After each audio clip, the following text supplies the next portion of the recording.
Imagine being able to stream every curling game from every sheet from any event, be it your Wednesday league game, bonspiel, or corporate event. Curling Stadium offers an all-inclusive streaming solution featuring high-quality cameras, ease of use, great reliability, and minimal installation. Offering your sponsors customizable ad space on your streamed curling games and being able to sell video packages to your corporate events for increased revenue. With Curling Stadium, you can stream to any device, be it your mobile phone, tablet, or computer. Push the feed to your desired platform, be it Facebook, YouTube, or any other social media. Curling Stadium is simply the way forward. Where it's commonplace in other sports to televise every game, we want to do the same. Curling is a global sport, and it's time it gets the coverage it needs. Make your curling club the next Curling Stadium.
Good evening, everyone. Welcome back to the Alberta Curling Series Major here on Curling Stadium. It is Saturday night, and we're going to bring you a C-side qualifying final here between Team Hunkin and Team Ha. My name is Matt Sussman, and alongside me is Haley Britton. Good evening, Haley. Good evening. So, two teams here. This is a last chance game to get the last qualifying spot, which begins tomorrow. Both teams have played a number of games. Team Ha coming off a loss in the previous draw, losing to Team Kitazawa of Japan 7-4, and Team Hunkin has been on the ice a lot. This is their seventh game. They've only missed one draw so far. Sorry? Team Hunkin has only not played in one of the draws. So this is the eighth draw of the match, and they have only sat out for one of them. So they must be tired. Well, I would be tired if I was playing my seventh game of a weekend. Oh, yeah. 5 is enough for me, but I'm sure they're used to this. And so Saturday night, I think we've had some pretty exciting games. So Haley, what are you expecting out of a game like this, sort of a last chance for both teams?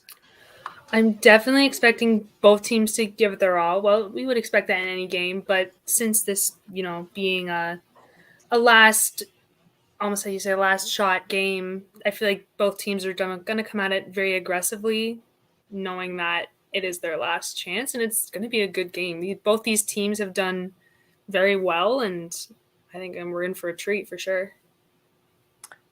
I sure hope so. Having seen how all the other teams have been doing, we always hope for another good one on a nice late Saturday night here. So Team Hunkin here is just finishing up practice. I believe this is their LSD throw. Yeah, it looks like it. I think Team Ha drew to the back of the 4, so I think that's what they got to beat.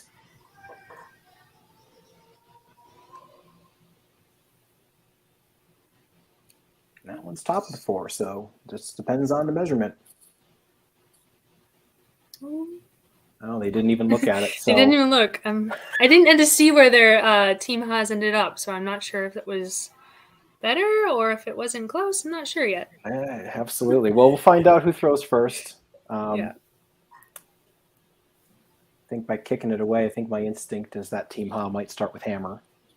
Yeah, that's usually same with our team. If we know that's closer, we'll just push it off.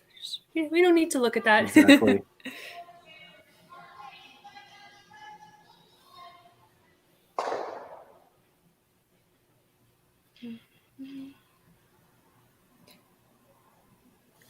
And this is not the only game that is on the ice, nor is it the only game that is being broadcast. The other game is the team Skurlik versus Team Brown. The winner of that game will also get the final playoff spot and start fresh and early tomorrow morning.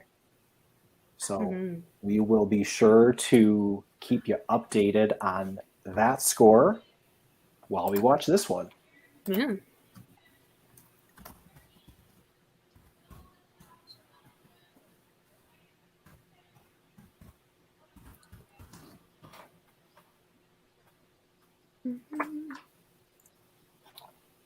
So with Team Hunkin in the hack, I think that confirms our suspicions. Team Ha did win the hammer, and they will be throwing yellow stones.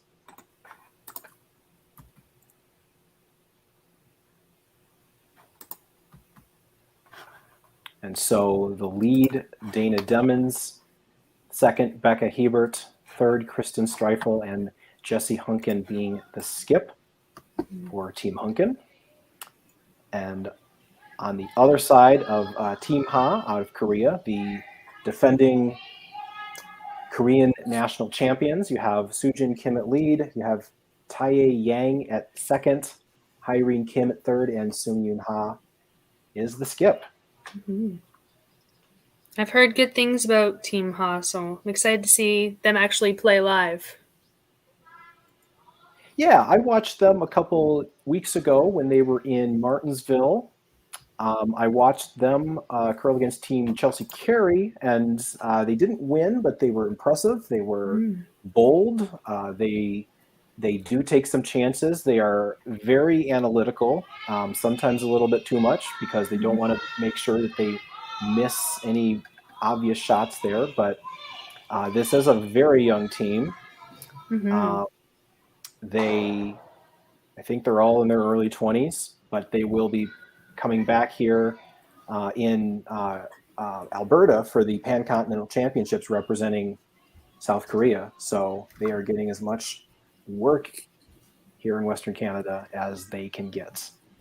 So first end here, looks like we've got a pretty nice open one. Looks like we're playing a game of hits here, just everyone getting feel for the ice.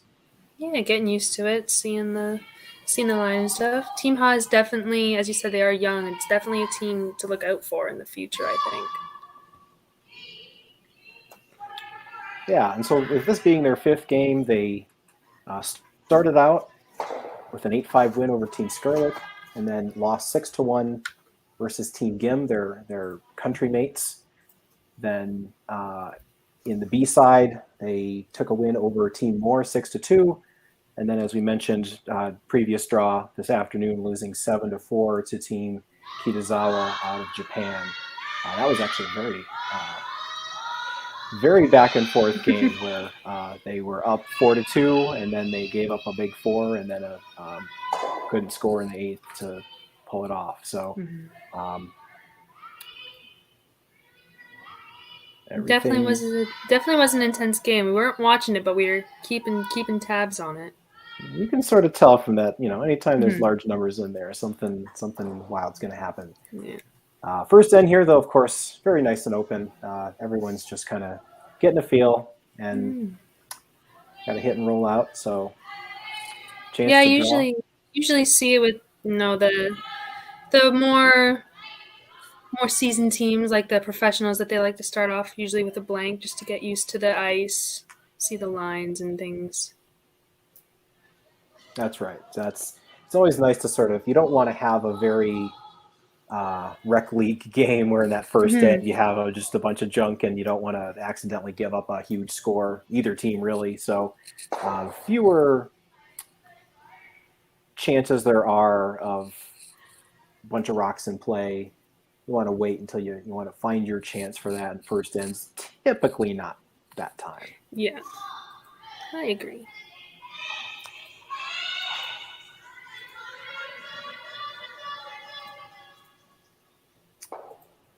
Sweet. Just barely have a hit off that guard. Doesn't go out of play. Probably won't come into play. Yeah, just sits on the edge there. Not very covering much of the house, though.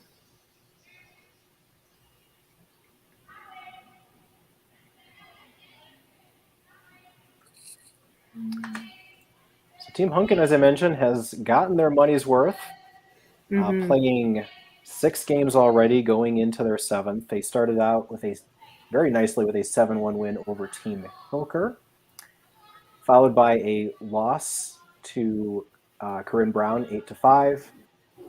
The next game, they just barely won 5-4 to Team Croft. And then they played Team Kitazawa and lost 6-0 going into the Seaside. And it was win or go home. And they beat Team Stixma 6-4 and Team Grandy 6-4, which brings us to now. So that definitely is a lot of games for sure. I would be passed out on a couch by now. That's right. Yeah, 7 is excessive. Yeah, but it does happen. I'll tell you, I know not everyone loves the triple knockout. Personally, I don't like playing in a triple knockout, but I love watching them. There's a lot of positives from a watchability perspective, but being in it, you just don't know what the next game is. Exactly. Yeah, being in it, it's definitely stressful, and exactly. You don't know if you're playing the next game. You don't know how long you're going to stay. It's definitely intense when you're playing too, because you're like, we have to win this or we're out. But it's definitely fun to watch for sure.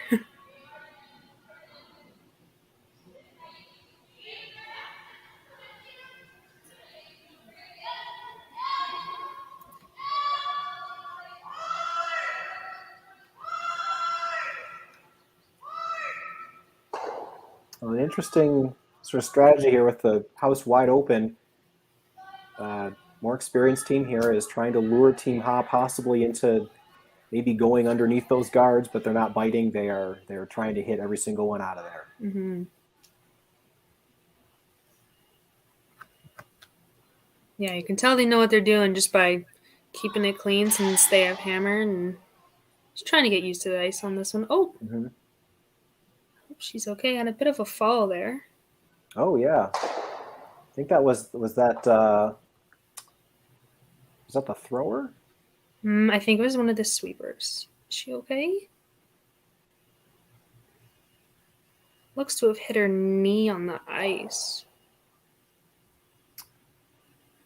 I think that was looking at the jersey, Soo-Jin Kim, lead.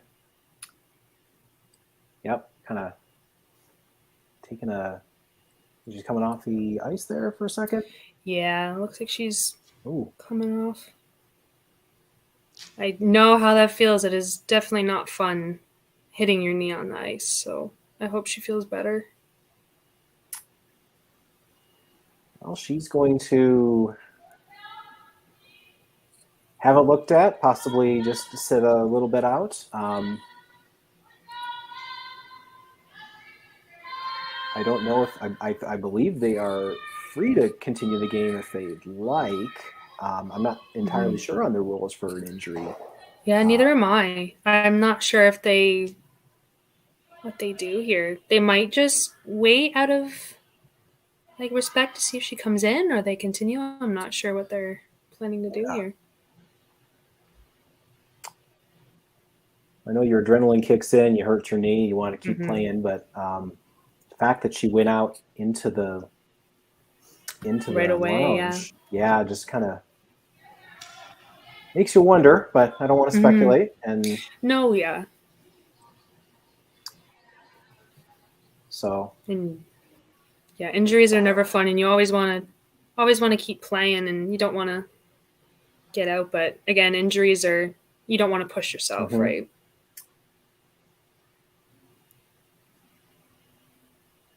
The skips are coming back down here. Looks like we are in a bit of an injury timeout, which is a rare thing. You don't see it a lot in curling. Oh, yeah. But we do want to make sure she's okay. Yeah, that's definitely the most important thing at the moment, is that everyone is safe and healthy.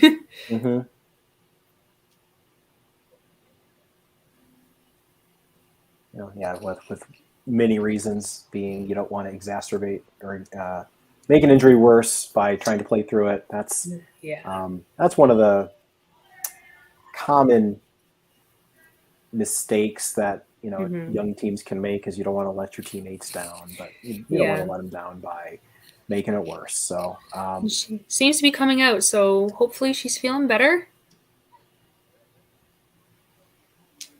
Probably just gave her a bit of a shock there too, and yeah, you just don't know. You just don't know how it's going to react. Yeah, it's a very good sign. Back out.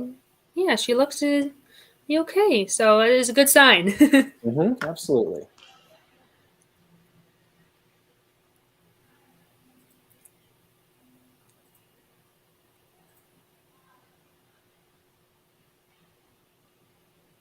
All right, so with that, we are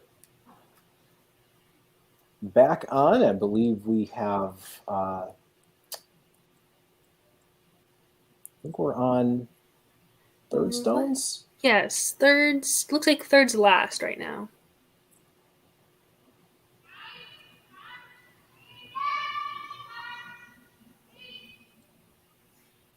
Team Hunkin looks like, I believe they'll just continue to throw those guards. Those seem to work well for them. Everyone's getting the draw weight feel. There's a lot of advantages to just doing that rather than trading hits. So that's pretty good strategy here for a nice open first end.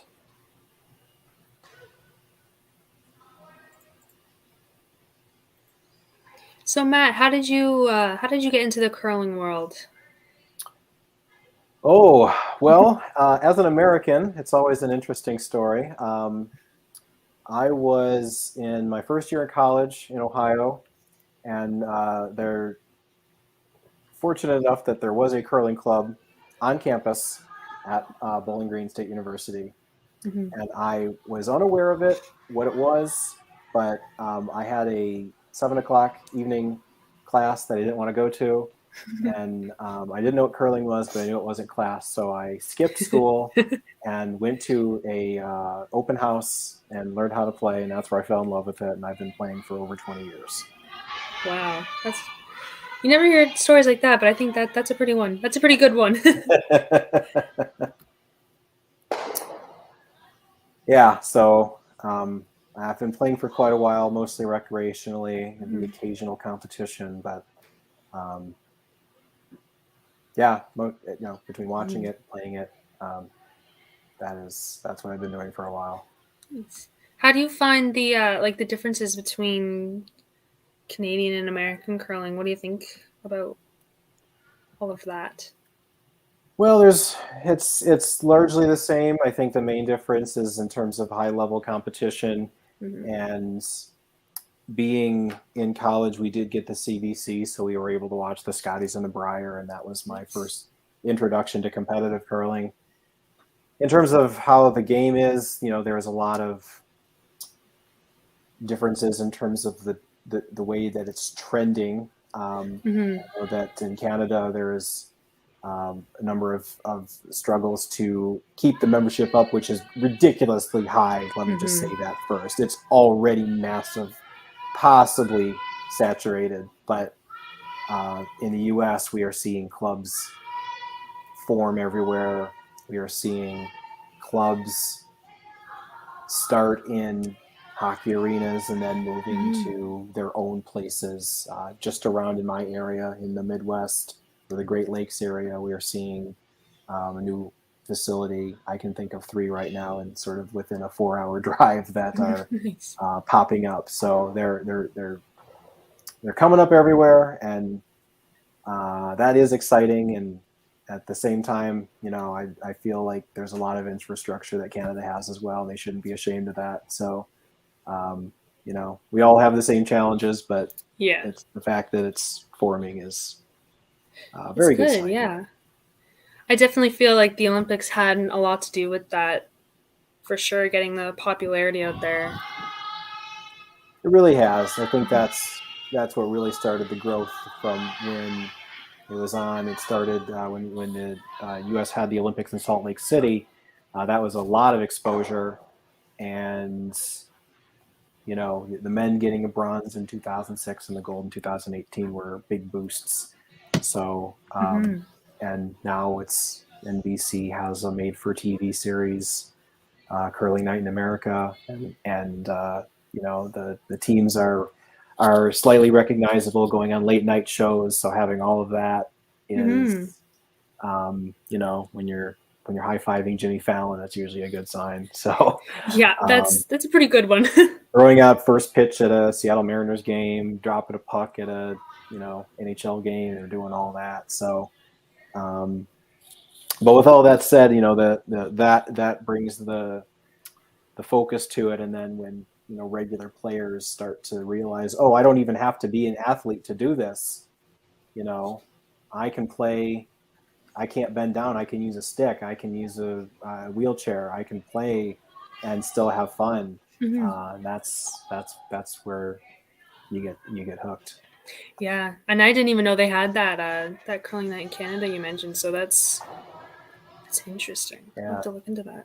Oh, we have a miss here on a attempted hit here, and a chance out of nowhere. I believe Team Ha has a chance to Get 2 here. drop another one in for 2 points. I believe this is Hammer. I believe this is this is last rock, so it is a So draw for 2. after what was looking like an obvious blank, they played for it the entire game. Seongyoun Ha has a chance to touch the rings for 2 points. Yeah, this is one of those situations where you have the plan and you get this chance and you immediately throw that plan out the window and take your 2. Absolutely. I think she'll take that any day of the week. For sure. Especially in the first end, it gives you a nice little confidence boost and a little cushion going into the next ones. So shots away. Not touching it yet.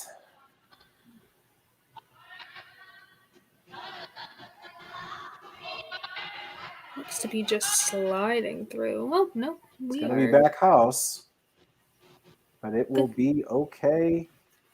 Nice. Just in the back 4. So Team Ha stayed patient, and after a missed takeout on the last shot, Team Ha draws for their 2 points, and they'll take a 2-0 lead heading into the second end.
And we're back for the second end here in Leduc, Alberta. Team Ha takes a 2-0 lead after a missed takeout on the final throw, leading to an open draw for 2. And after what looked like to be a very textbook first end, suddenly the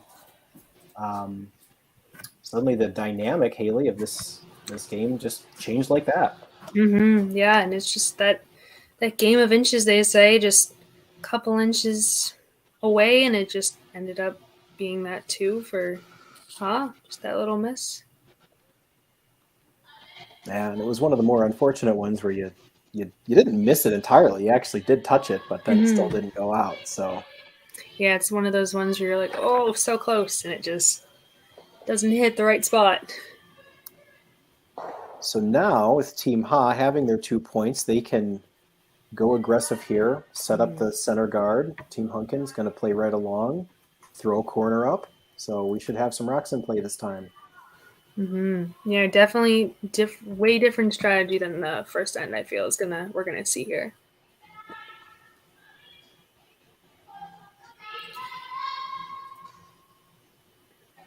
We do have a bit of an update on the sheet next to us. Looks like Team Brown is leading 1-0.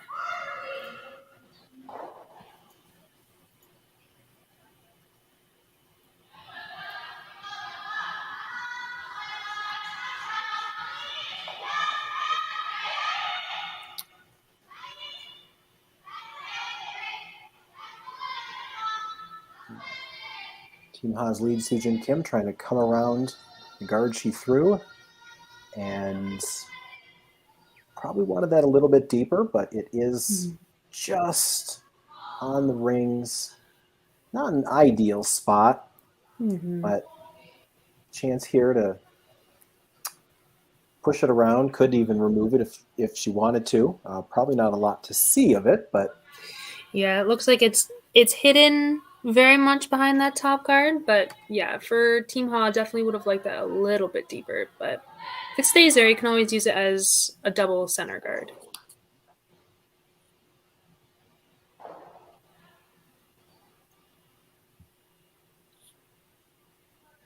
so a chance here to sort of bounce off it, possibly roll under the corner, which is the ideal spot.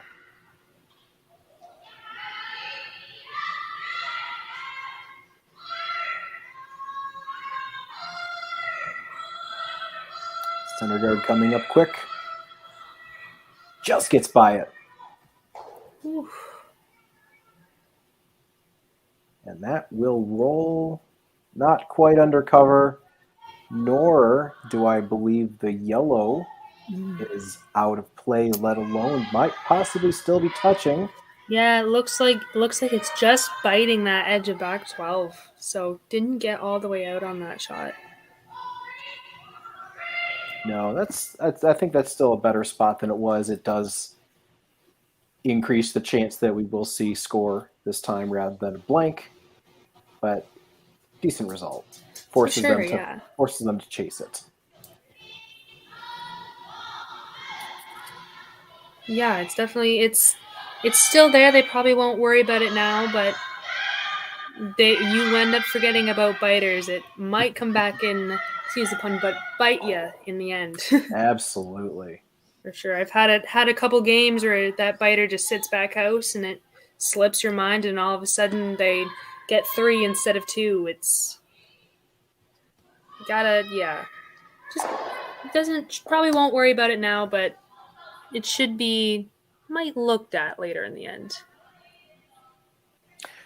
Well, the fact that there are now 2 biters, extremely separated, I think this is Team Hunkin's signal to go underneath, beat them there, and try to score your 2 that way.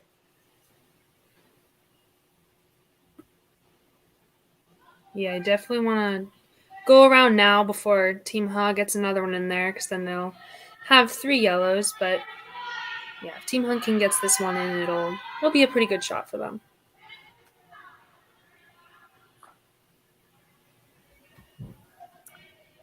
Looking for this one to curl under a little bit.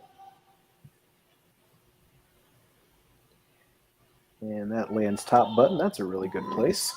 Yeah, it looks like it's hidden right behind that top yellow too, which is very nice. Can't really, you'd have to have a nice little lightweight hit to come around and tap that back.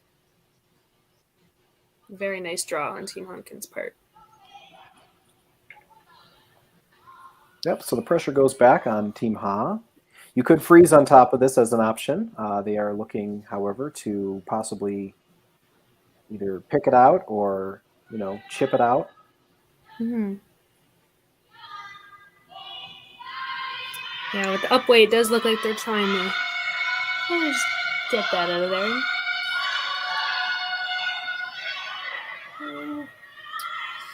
Well, they're not crashing. Wow, very close. But right it's on a the nice shot. Team Ha now laying 3.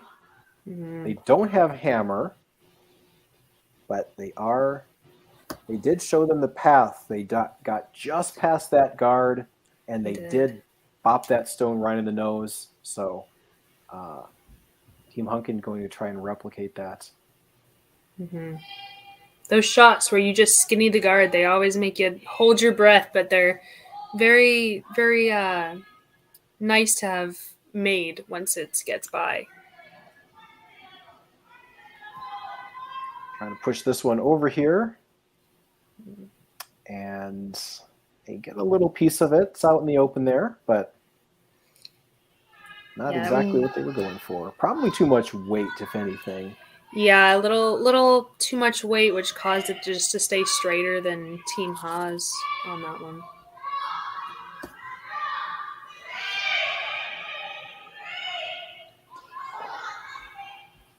But yeah, that yellow one's out in the open now, so Team Ha has to try and figure out what to do with that one. If I was Team Hunkin, I wouldn't mind the hit and roll under that top yellow to put it back put yours where that yellow one was. Mm-hmm. Well, you could do, I think, every commentator's favorite play here, which is the Christmas tree. Mm-hmm. With it only being September, but you can put your Christmas tree up whenever you want. And that's, if you're not sure what that is, that's if you think about the leaves of a Christmas tree, how they sort of gradually go out. Think about, visualize a rock in between the one in the forefoot and the one center guard, just sort of half poking out and then half covering the one behind it. That's what you call a Christmas tree. Mm-hmm. Yeah, when they do that, Christmas comes early. Absolutely. They are going that way, so. I believe that is what they're trying to do, yes.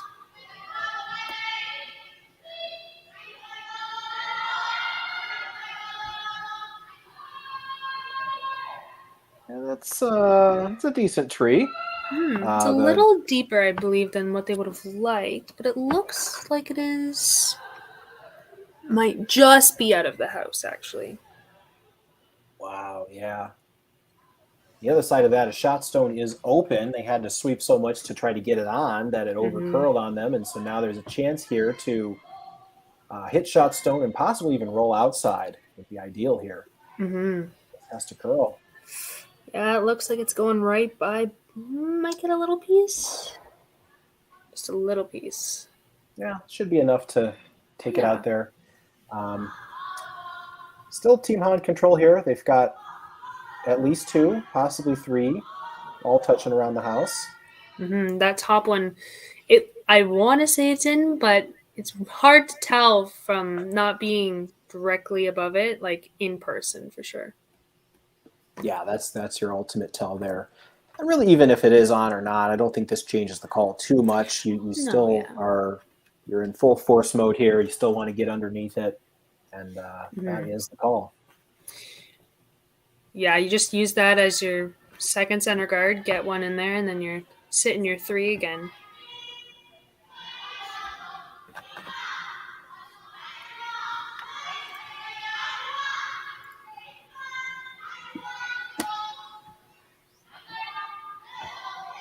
So this is Irene Kim throwing third stones. Looks very nice. And that one lands right in the forefoot, almost completely under cover. Really good place. There might be an opportunity to try to chase it, as we saw Team Ha do earlier in the end. Mm-hmm. You just need to really get the weight right on this one. Yeah, they've taken this path before. They've seen Ha do it, so they just gotta get the right weight in this time, and it should work in their favor. Yeah, just leaving that yellow just a little bit open definitely tempts Team Hunkin to get in there and take it out. It looks pretty good. Just taps it back. Yeah, I mean they went with that was a little more down weight than I think they were expecting. It actually over curled. It actually got underneath, and it landed in a nice spot, and it did push Shotstone behind the tee line. So there's a lot to like about it. It definitely limits the scoring area too. Yeah, that if that yellow stays there, there's going to be a lot of difficulty there. So they have to think about this here. They have to protect that. They can't really go after second shots. Yeah.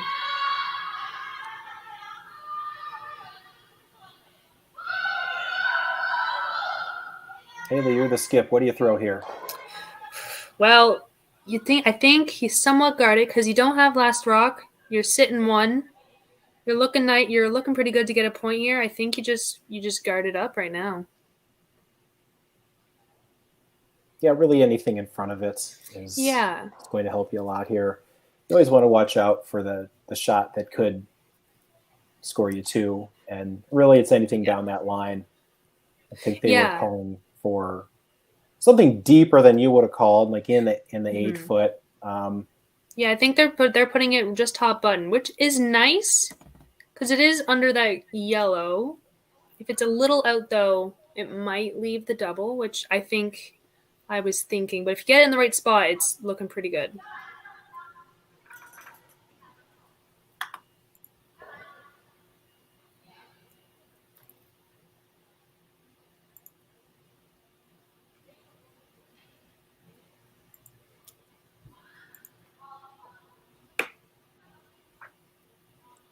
So we're on skips first. Just drawing into the top of the button here. Yeah, this is, again, one of those sort of aggressive calls. It works out really well if you get it there. Yeah, and for them, I think they're aiming for this one. Tolerance would definitely be a little lighter, but definitely would aim to get it to the right. Just tugging the button, just right behind that top guard. This one's hanging out there. You don't want to leave a double. But here it comes.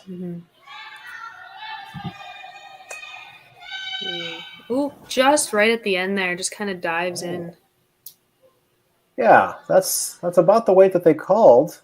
Might be a double, though. Yeah, that was my worry with calling that one. You just leave it a little too open, and they can get at least one of them out. If they hit it in the right spot, they might be able to get both. Yeah, and you got a lot of room for Jessie Hunkin to roll wide. And assuming the one that was just thrown can scoot out of the rings, although where they're having it, they might just be trying to hit as much as they can see and just spill everything, which is also not a bad call. Yeah, try and move everything around. Forcing them to throw another draw, and possibly there's your two if they can't get that one under. Yeah, I like the shot, but that definitely was my worry when calling that one, just leaving it a little too much open and leaving the double. This one's hanging. Seems to be hanging on that little path there. Yeah, that extra weight. So she did the hardest possible thing, which was catch the back one. Yeah. Team Ha's still sitting shot now, and a pretty good one there. And it's really the same situation again. think they're going to call a little higher this time. But yeah, you could always do the same one, do a little higher.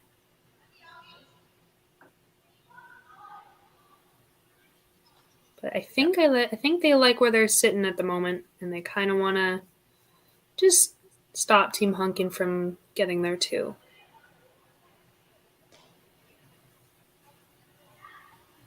Yeah, I think a guard will do that and possibly steal as well.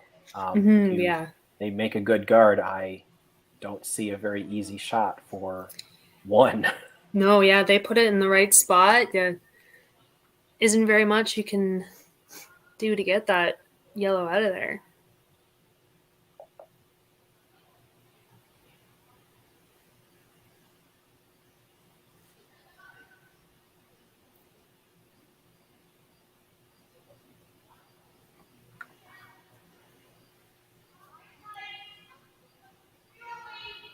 So they're lining it up, seeing where they want it to be. I think they're going a little bit even further out. Mm-hmm. Again, this doesn't want to. She doesn't want to tuck this one under at all. They don't want to leave any piece of that shot stone there, because then there's a pick for one. They want this completely. They want the high side guarded, if anything. Yeah, if we look here, I believe they just want it maybe a little less than half hidden under that top one, and then the rest of it covering that back. Yeah, if you guard the edge of the 4 foot, I think that's the spot.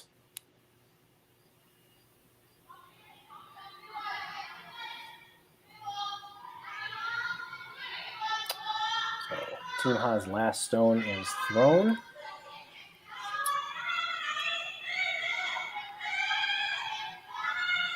They are hanging out there going. again. Yeah, I think they. There, yeah, right near the end, it likes to dive. Yeah, right there. So that's perfect. Mission accomplished. So now, it's no draw. And I think if you, this definitely is a hard call for sure. There's no draw. There is that yellow on yellow run back. It's tricky, but they might just be looking at this in-off here. Ooh. There is that shot. You miss that, you give up 4. That's a big risk. So if I think the only possible thing they might have, if they do sort of a wide draw, sort of like back 8, back 12, maybe even back 4, get around that tight yellow guard and just push their red stone back 2 or 3 feet, that might do it. Now, judging by where the broom is. I think they're going for the hit and roll off the yellow here. Oh, just sort of the redirect. Yeah. Off the half on biter. I think that's what they were looking at, yeah, and maybe trying to just roll their red in to bump it. We'll see. The other thing, I think it's because it's low risk. If they if they're like peel weight at this and they just get a sliver of that red, I don't think there's a way that can hurt them.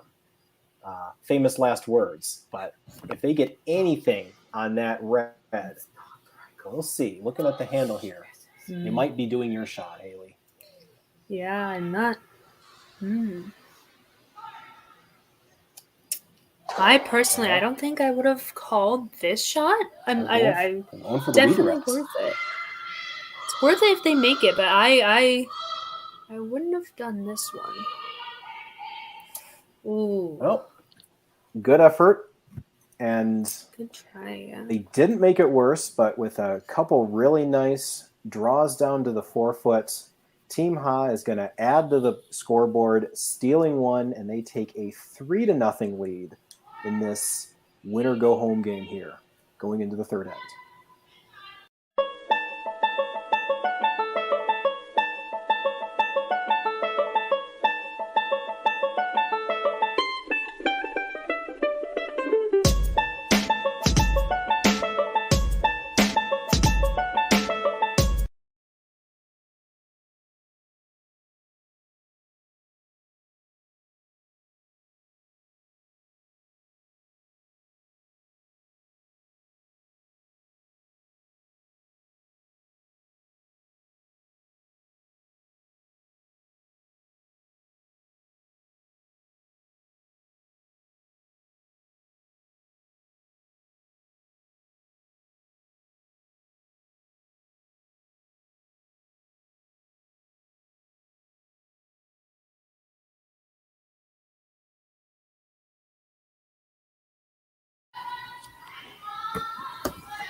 And we're back here in the third end of the Curling Stadium Alberta Curling Series Major. My name is Matt Sussman, and Haley Britton is alongside me here.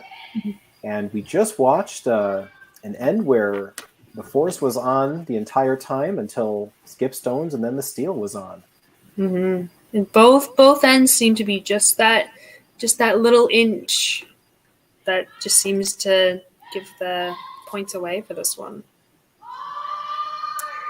And as we mentioned earlier, Jessie Hunkin's team is playing their 7th game of the weekend, and you got to wonder if, boy, I mean, just saying 7th game of the weekend just makes me tired. I can't imagine playing in it, but that has to be a factor. Yeah, definitely. The tired has set in. You want just the 7. It's a very high number. I think the max I've ever played 5, maybe 6, stretching it, but 7 definitely has got to put a strain on your mind and your body for sure. I've done 6, but yeah, I think with a max of 3 in the game, 3 in a day really. Mm-hmm. Yeah, I think they played on, if I'm not mistaken, Thursday, and then that would be 3 yesterday and 3 today. That's a lot. It is. Definitely get your money's worth with games, but it's definitely got to put a strain on you. But there's not really a lot they can do about that. They have to, settle down, start making their shots here. They got a corner up, so. Again, they seem to be doing pretty well so far. They're doing better than I would, so that's for sure. You're absolutely right. You got to remember that sometimes. There is no room for criticism here. They're going to be wiping the floor with me 10-1 if I would. Exactly. So we're going to be as nice as possible here.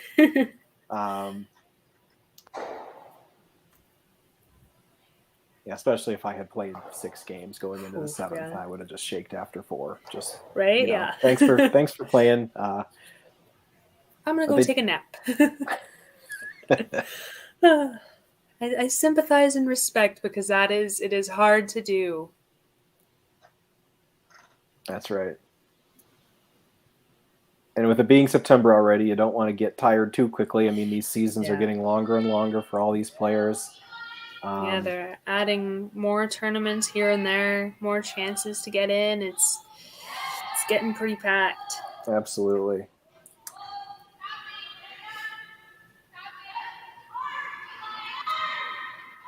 So we have the lead's second stone here, and that is pretty good freeze. Mm-hmm. Team Hostile sitting shot, and they're going to now play around this center guard, it seems. Mm-hmm. They're sitting 1 right now and coming around it, probably trying to just block them from getting theirs out.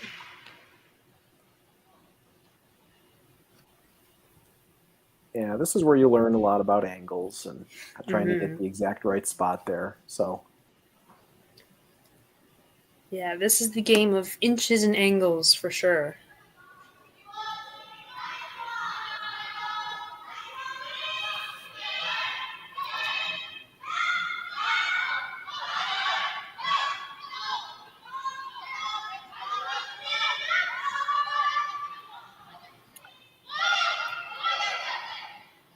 Coming down nicely on that one and just gives that red just a little tap. Yeah, it's not bad. It does give, I think, Team Hunkin an opportunity here. They can see most of their stone. Mm-hmm. There is a chance here to sort of hit and flop over, probably sit first and third. Mm-hmm, yeah, you hit that red, that yellow goes out.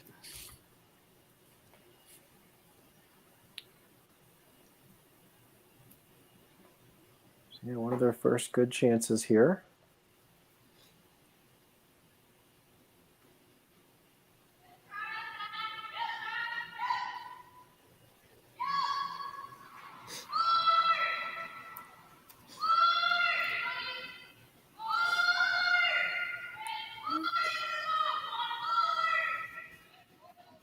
Pretty good so far. Got to get past the yellow, and they do. And they roll just next to shot stone. I believe they're sitting either 1 or 2. Probably doesn't matter at this point because the call is still the same. And looks like it's just maybe just a little further outside than the yellow is. I think so. Yeah, and regardless of where it is, I think they have a double attempt here. Yeah, for sure. I think no matter where it was, I think you try for the double, see what you can get. You get 1 out, it's okay. It's still early in the end. But you get 2, that would be perfection at this point. Yeah, this is your Wednesday night league. You just say, throw it hard down here. You'll hit one of them. Exactly. You'll get something. Hard to mess this up. Again, things you just don't want to say, and you'll find a way to do it. But a really good chance here to sort of clear the reds and lay 2. For sure, yeah.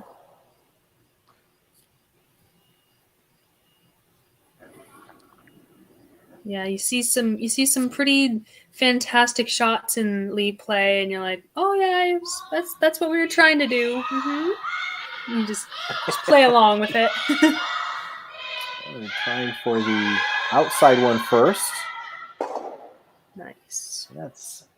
That looks really nice. Really well done shot there.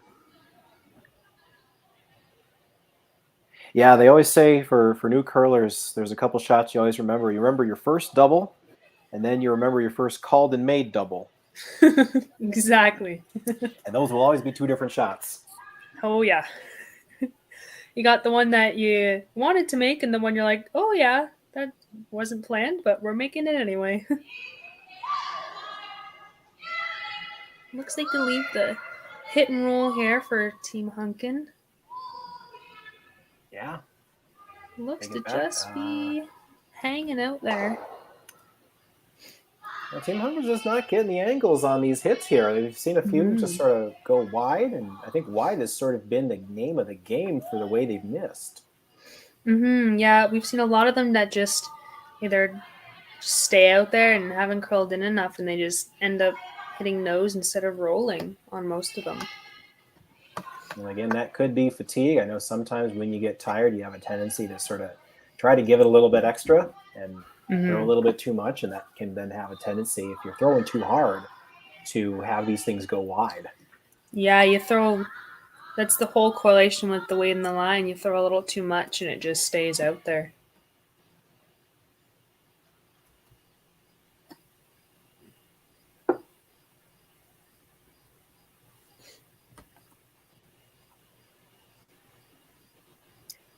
So not a lot of options here on where to hit and roll on this one, but I think going under, I don't know if there's enough room to go under, but obviously just hitting it's the main game here. Yeah, it looks to be almost pretty even with that yellow one. So if you roll, you're probably just rubbing up against your other yellow one, even sitting like almost a horizontal freeze. Absolutely. And that rolls a foot or an inch, but yeah, that's good. I don't think you can get both of them. I don't think you'd want to try to get both of them. No, yeah, and it definitely takes away the hit and roll for shot too. They'd have to roll under the red on the opposite side to have that there. I believe the call here is to roll outside. Try to set up your 2 that way.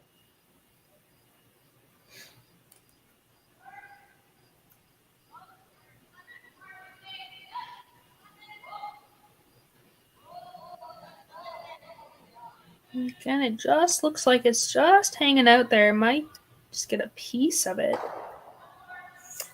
Oh.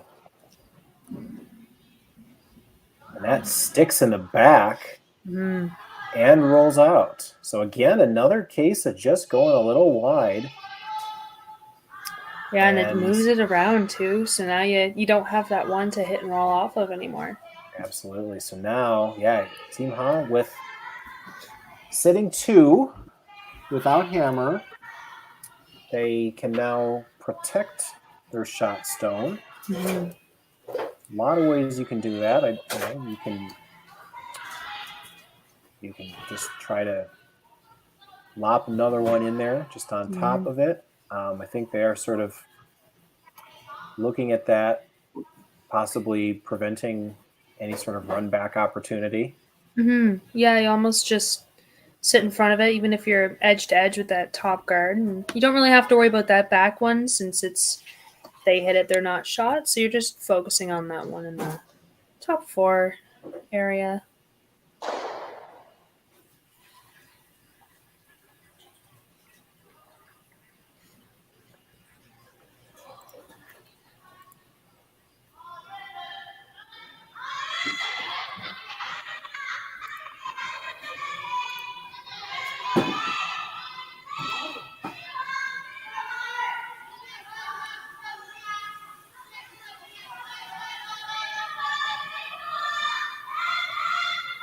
Looking pretty good. Might just bump that one a bit.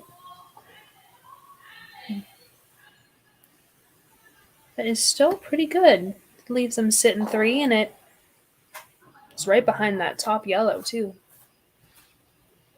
Yeah, it is. It did overcurl, but you were allowed to overcurl on that one. It's really hard to take any of them out. Really, any of them out. I think they're all kind of staying there for a while, and that's going to force I believe, a draw around. Maybe you're trying to go around everything? It looks to be what they're doing, yeah.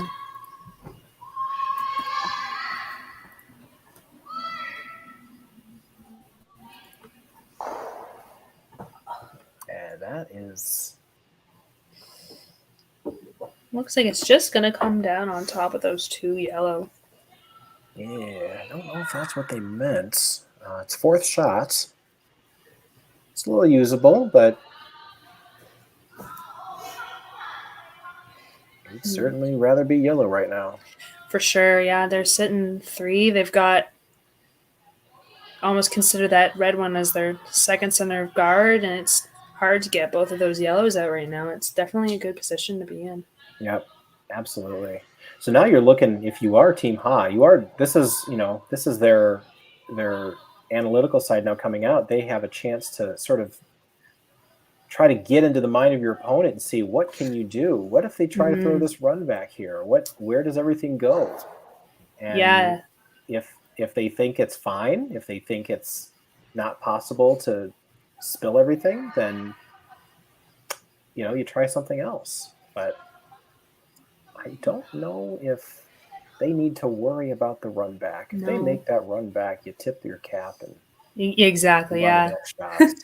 Yeah, at this point, you look at all the shots that they have, and you pick you block the easiest one. And I feel like that run back, it's a good shot. They make it, then they deserve it for sure. Again, you said they tip their hat, and I feel like you just block a different one here, because I feel like that one isn't the easiest shot to make at the moment. I believe they're going for a guard on the sort of clockwise path there. Maybe going in, but knowing that they just threw that path, take it away, make them go the outside. Exactly, the unknown path. Yeah, knowing that run back is the harder shot, this shot definitely forces them to look at that, for sure. It's hard to make, though, and as you said, if they make it, then hats off to them. It's better than I would have done, that's for sure.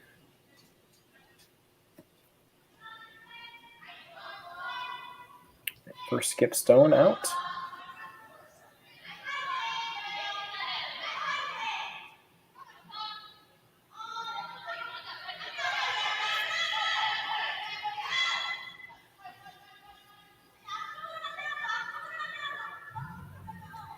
Ooh. Oh, and they crash on the wide guard, and they sort of corner freeze on their yellow. Not really where you wanted that. But it looks like Team Hunkin's just ignoring it and going for the draw at this point.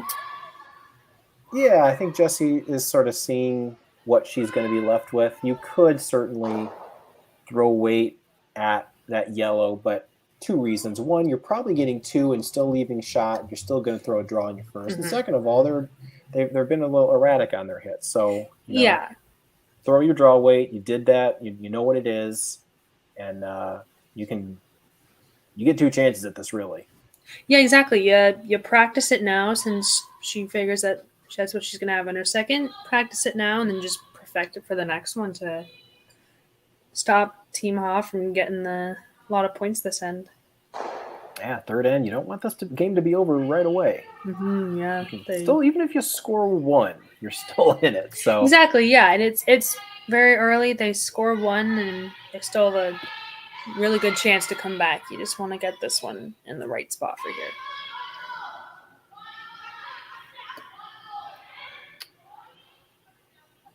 This is starting to curl on her.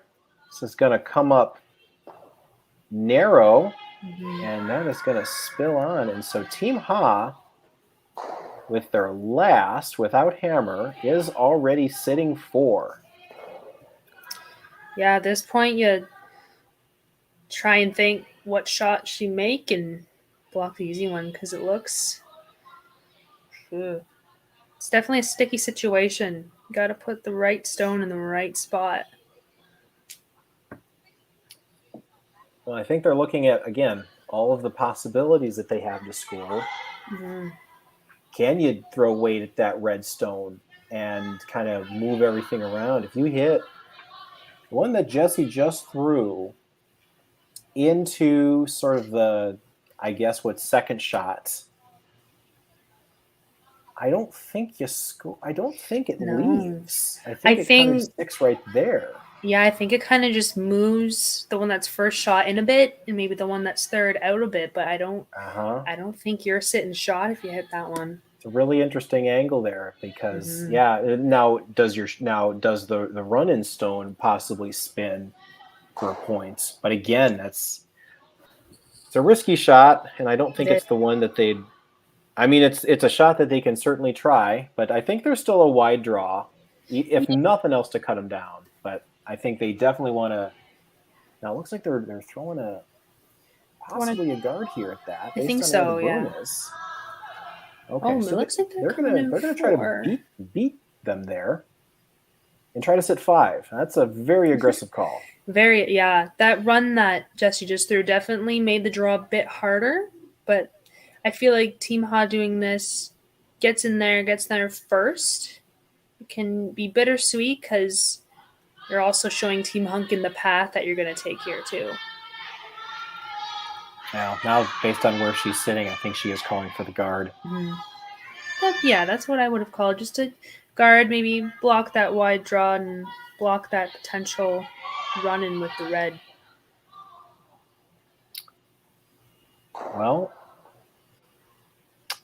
Well, the guard's a little deep. It just nose freezes on the red, and that is an interesting situation. You have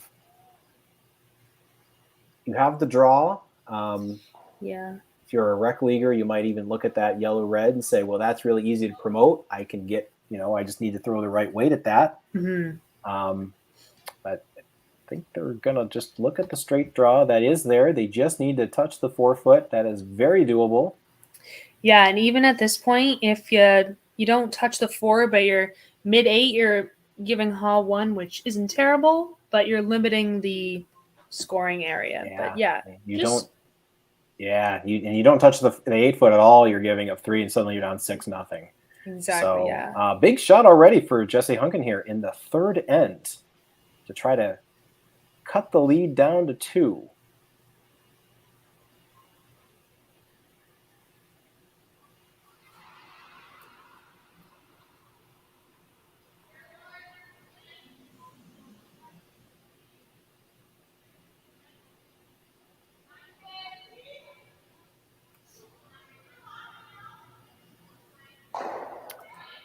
So sweepers are staying close.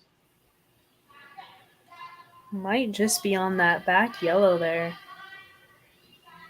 And calling the audible, throwing down to the back. And that is going to be a steal of 2, possibly 3. 2 for sure. And it, from this angle, it looks like 3, but can't tell. Yeah, so that was just a little bit of nerves. Didn't want it to be light, and they threw it. Called the plan B by drawing down to the one in the back that was not supposed to factor in, and looks like they're calling for a measure, which I agree with because I for sure can't tell. Go get the stick if you're not sure. I've been told if you have to look twice, you measure it. Oh, they're kicking it out. They're not going to measure it. So we will see what the score was. 2 for sure, but 2 for sure, possibly 3. But Team Ha, regardless, is in control as we go into the 4th. For sure.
Well, we're back going into the 4th end here of the Alberta Curling Series Major, presented by Curling Stadium.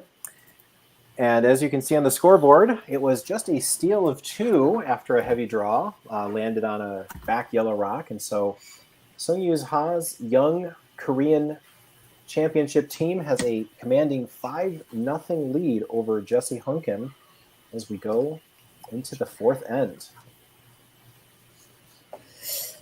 Definitely in control here, this game, being up as high as they are, but still a lot of game left. You can still come back.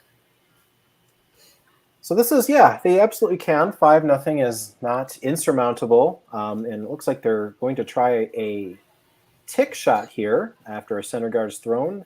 I believe the thought here is made correctly, you get 2 corner guards. Mm-hmm. And then definitely be good on Team Hunkin's part. Get those corner guards up. That way you can use them, get on the board, get your 2.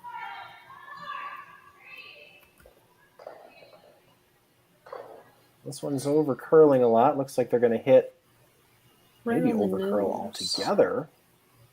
Now you got 2 centers, so it's already cluttered up. Mm-hmm.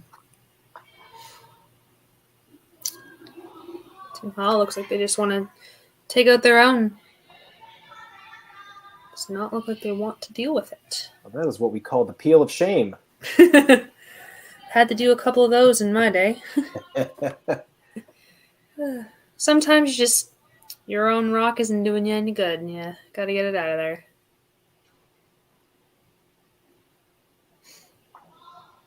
Now, if that's the biggest mistake they make tonight, I think they'll be happy about that, as this is going to start to... That should be okay. It should be out there. Yeah. So I mentioned earlier and alluded to it, Seongyoun Ha winning the Korean championship, which they played over the summer, and that allowed them to play into a brand new event that's going to be at the international level, and that is the Pan-Continental Curling Championships, which will be technically later this month, starting on October 31st in Calgary, which is the combination of the Americas region and the Pacific Asia region. Interesting. And it's very much set up like the European Championships, where you have an A division and a B division. and a certain number of teams that do well enough will then qualify to the World Championships in the spring. And that means that, sorry, all the North American fans of Canada and the United States, you no longer just automatically get your spot. You have to play into it. Have to work for it this time. Absolutely. So I believe it's the top 5 teams. I could be wrong. It's either 4 or 5 from each division will claim spots. And so I mentioned Team Ha will represent South Korea. Carrie Anderson will represent Canada. United States team has not been selected yet, but they will be there along with Japan, China, Hong Kong, Brazil, Australia, and Kazakhstan. Now that's the women's side. So 9 teams will play in that. On the men's side, it will be South Korea, United States, Canada, Japan, China, Chinese Taipei, New Zealand, and Brazil. So they'll just play a round robin followed by a playoff, and the top qualifiers will then go to Worlds. So it's a good idea. It's a lot better than the previous, which was basically Brazil playing either the United States or Canada. They now will have more international opportunities to play other teams and possibly score some ranking points. So it's really exciting. And there are B divisions as well. There will be other countries in both regions that will be playing, and again, a great opportunity to get some games in. I know that the Mexican women's team had a fundraiser and sold some shirts, and I know that they had that because I bought one of them. So several teams will be up there in Calgary, and I'm really excited for them. It should be a good show. Yeah. And I love that you get, like, with that, you get so many different teams. Like, I didn't even know Kazakhstan had a curling team. So it's awesome giving chances to teams that might not have had that chance before. I think that's the goal. You think about trying to develop as a nation. You want to play. Now Kazakhstan, I believe, did have a team that would play at the Pacific Asia Championships. But this then gives them a chance to play for something, because they need to do well enough. And if they don't do well enough, then the next year they get relegated to the B division. And then other countries get an opportunity to play for something, and then they get a chance to play. Imagine getting a chance to play Canada. They just don't get that. Yeah, and I think that's a good thing with that new event, is that teams get a chance to play other teams that have that experience, then they can learn from that and kind of progress their skills. Absolutely. Anyways, back to this game. We have some rocks in play here. Looks like Team Hunkin's got a couple stones in good spots. They got a center guard. They got they got shot stone right now, and there's an opportunity here to possibly put a point or two up on the board here.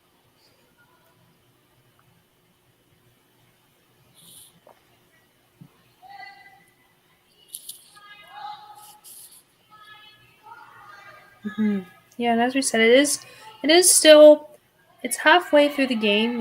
You'd like to get at least multiple points in this end. 1 isn't terrible, but you'd like to get your 2 with the hammer this end, just to get on the board and give yourself just a bit higher of a chance. Yeah, and they've got a good end to do that right now, as they just throw a shot, slips a little bit deep. They're separated, but this is an opportunity here for Korea to hit one of them. Again, you don't have to, you would be tempted to draw down to that back stone and get shot, but, now that you've got a commanding lead, you may not need to do that. Yeah, you're up 5-0. I feel like right now at this moment you'd like to try and keep it clean. The draw isn't the worst idea, but I feel like in their situation, just keeping it clean is the best option for them.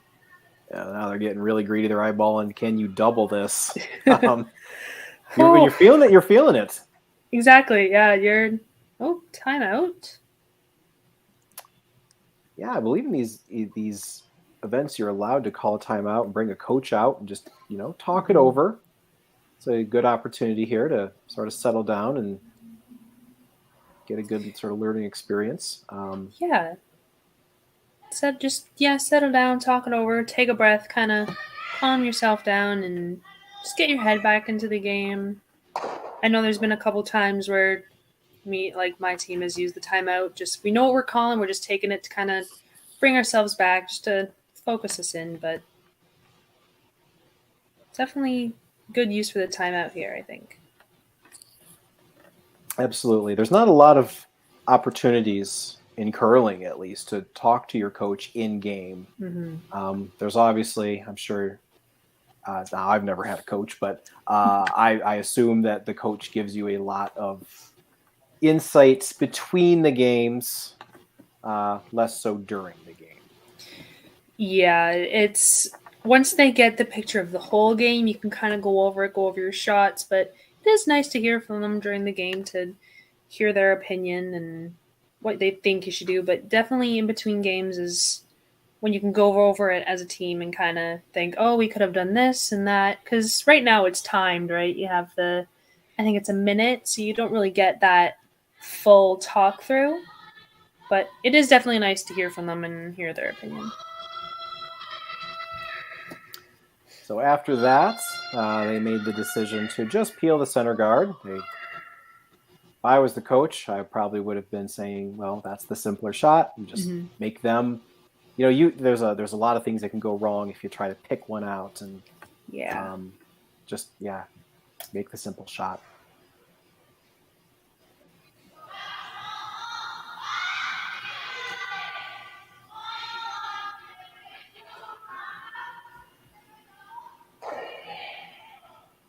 Just get that one. Team Ha has been pretty bang on with their hits tonight. Haven't seemed to be having much trouble with it, which is good for them, but definitely very intimidating for Team Hunkin. Absolutely, and a very impressive showing so far. Team Ha, if we look at the world rankings, came into this event 45th, and a lot of those points were from events this year. And that is very far back behind two of their country mates, Team Kim and Team Gim, who are both in the top 10. So sort of a youth movement on this one. Team Hunkin, by the way, is ranked 34th. And in terms of Alberta teams, that would make them, I believe, 4th among current Alberta teams. So early in the rankings, a lot of room to move up, but at least in terms of the rankings, this came in as a very close match. So definitely being the 4th in Alberta is something to be proud of, and you got your good spot, and you've got room to work up too. Absolutely. They definitely are looking at this double now. Well, now that the coach is gone, they can do what they want. Exactly, yeah. You could still certainly peel the guard, but with them sitting two, you just want to take that opportunity. The guard is in a worse spot than it was, and now you can hit this. You might even get both. But yeah, it's definitely more open now than it was with that last one. So this is your chance.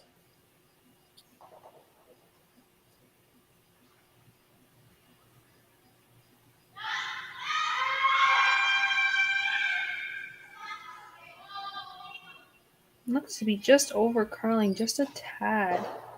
Yeah, you want to make sure you hit one of them flush, which they do.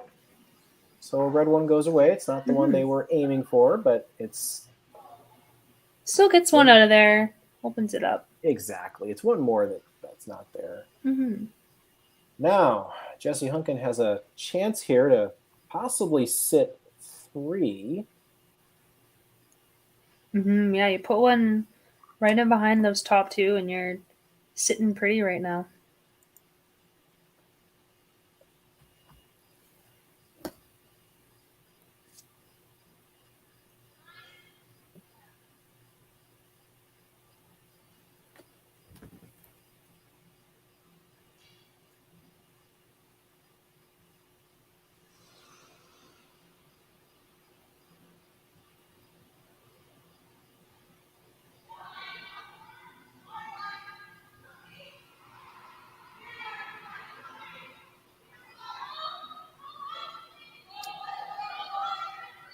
This draw opportunity is coming up way light. Mm-hmm. So I'm going to Looks try like to it's push over. just going to be another guard. It's over even Yeah. further this time, I think. Yeah, it's almost identical to the one that was just there before. Mm-hmm. But Seongyoun is going to take a crack at this double again. Mm-hmm. Yeah, she knows what she did the first time and just got to fix it again.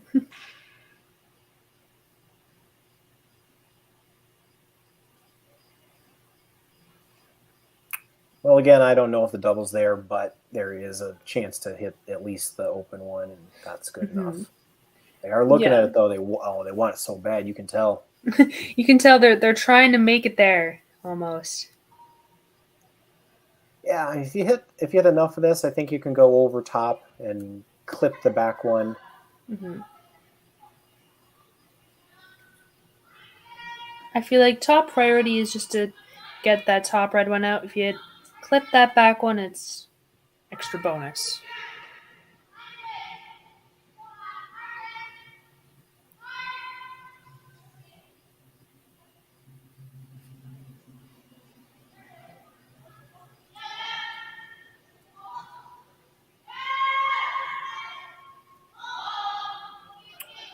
Oh, this one's over curling too. Mm-hmm. So they hit their own, and that sort of clears everything up. But that leaves Team Hunkin with really good opportunity. Mm-hmm. You can see they're sort of looking at that stone underneath. They thought it picked or grabbed something underneath. That missed by a lot. That was not a stone that. I mean, they still would have hit it if that guard wasn't there. But yeah, that jumped on them in a hurry. Mm-hmm. Yeah, definitely have to put this one in the right spot. If you're Team Hunkin, you put it in the wrong one, you might leave them another double. But it's definitely in a good spot right now, drawing for 3. Yeah, it's going to be hard to avoid a double entirely. Yeah. You do want, I mean, if you can stack these, again, the Christmas tree coming back into play, if you can line them up, I think that is your best chance at avoiding a double, certainly a triple. Mm-hmm. But yeah, I definitely don't want to leave the triple here. Absolutely. You know what they're going to throw, and it's wide open. So yeah, I think if you just line them up, I think that's the best spot for it. Don't really leave an easy double, that's for sure. Yeah, the mentality here, I think, is you have a really good chance of scoring 2, getting back in it. Mm-hmm. 4 ends after this, a lot of time. If you're lucky, you get 3. Mm-hmm. But you got to make this one. Yeah. Yeah, and as you said, it's still got 4 ends, so you're pretty happy with getting 2 right now and just narrowing that lead.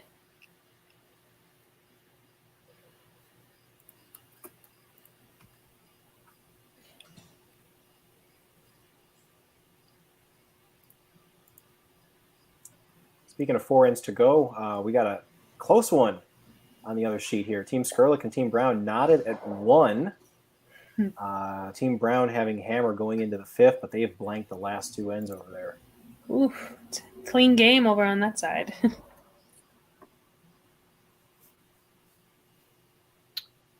So after standing in the hack, talking to the front end, I think they're going to go the other way with this one.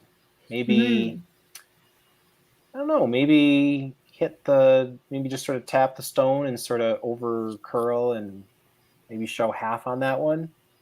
Yeah, I think she was putting the broom maybe top 12, just kind of sitting in between them, but a little higher instead, almost like another guard. That's an opportunity as well. I think that might even tempt Team Ha into the draw, which I'm sure they'd love to throw that, but I don't think they're going to bite. I think they know what they need to do here. But yeah, let's see what happens here.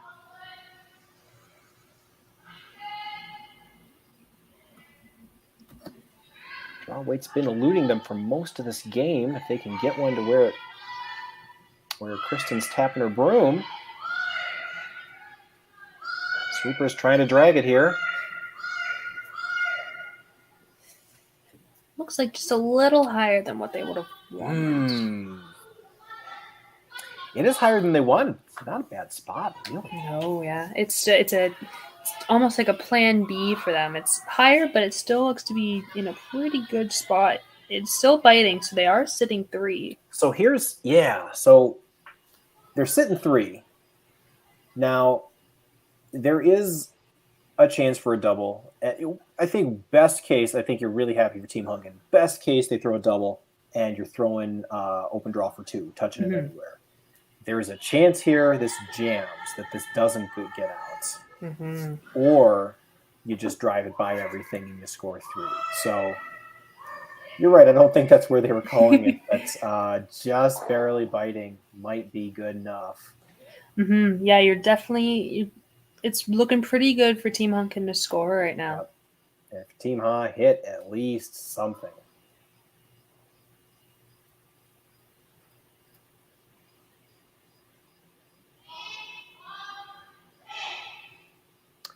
She flipped that one out. You could tell. Nope, here it comes. Just diving in there. Oof. She nicks the top guard. Haley, I think she's got to draw for 4. Yeah, she's got it's just that inch, right? Just almost the same thing of what Hunkin did earlier. Just that inch, and you leave the other team open for a big score.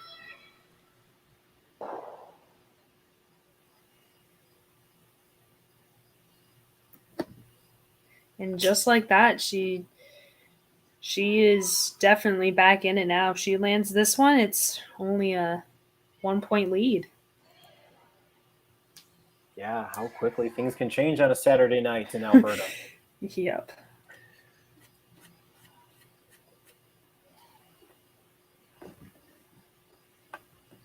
It just needs the 12-foot. Yeah. Any piece.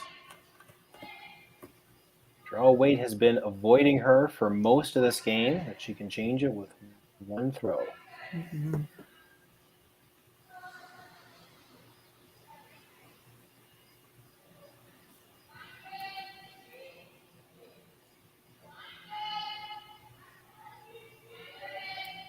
It's looking pretty good out of her hand here. Starting to curl on her. Needs to get past that top one. Can't crash on it. My goodness. That comes up light by a few feet. But I think you're still happy if you're Team Hunkin right now. Yeah, that's the bad news. The good news is they're still going to put up 3 points. And the lead is now 5-3. Team Ha will take the hammer as we enter the 4th end break here.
Imagine being able to stream every curling game from every sheet from any event, be it your Wednesday league game, bonspiel, or corporate event. Curling Stadium offers an all-inclusive streaming solution featuring high-quality cameras, ease of use, great reliability, and minimal installation. Offering your sponsors customizable ad space on your streamed curling games and being able to sell video packages to your corporate events for increased revenue. With Curling Stadium, you can stream to any device, be it your mobile phone, tablet, or computer. Push the feed to your desired platform, be it Facebook, YouTube, or any other social media. Curling Stadium is simply the way forward. Where it's commonplace in other sports to televise every game, we want to do the same. Curling is a global sport, and it's time it gets the coverage it needs. Make your curling club the next Curling Stadium.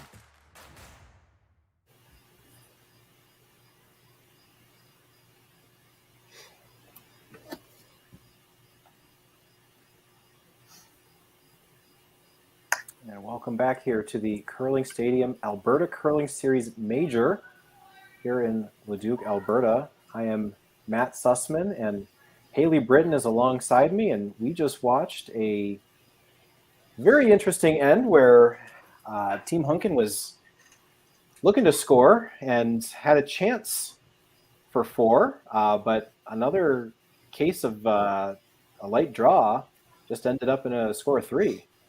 And just like that, Team Hunkin's right back in it.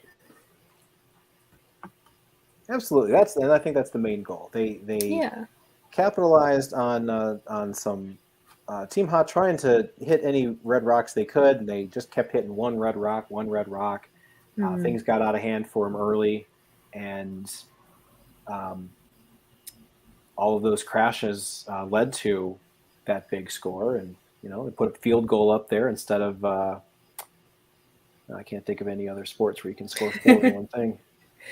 I know, yeah. It's hard to compare for sure. A grand slam. There we go. I knew this one. You tell we're curlers. It's late on a Saturday night. Exactly. So yeah, that's a big change there. So after we think back to the way this end went, Team Haas coming out with a 2, followed by another steal, a 1, and a steal, a 2, and coming back with a big 3. That's a lot of back and forth action here. So 4th end break. So if you're Team Hoff, you can get Haley into the mind of either the skip or the coach. What are you feeling at this point? Well, if you're Team High, you got a lead, which is nice. Yeah, it's only 2 though. You still would have liked that 5 lead, but at this point, I think you don't clutter it up as much. You would like a couple guards here and there, and you do have hammer this end, so getting your 2 would be nice. So definitely utilizing those corners this end. Yeah, I think you're right. You got to be happy, but this thing happened. You can't shut curlers out, not on this stage. Yeah. There might be other teams that you can shut out, and I would be on one of those teams. But people are going to score. Sometimes you're going to score big points, and that's I think a learning experience. There is these things will happen, and the point is you're still in a really good spot. If you'd be up 2 going into the 5th, you'd be happy. So exactly, yeah. So yeah, there's a lot of chances here. I think you could come out and try to score. You might even try to blank. That's if you have that opportunity here. But Team Hunkin here going to try to come out here and throw as many guards as they can to start out. Yeah, they definitely want to stir the pot here. If you're Team High, you wouldn't mind taking your 2, and if it comes down to it, and blank wouldn't be terrible, you take the hammer into the 6, try and score in them lucky even ends.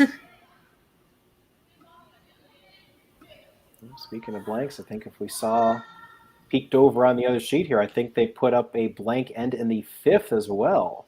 Yeah, seems to be a lot of blank ends over there, which shows that both teams are very, very equally matched.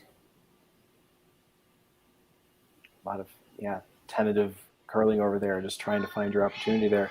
A lot of opportunities here to score here, and the center guard is up, so I think the Korean champions here are going to just make an attempt and try to, looks like they're calling to just go underneath.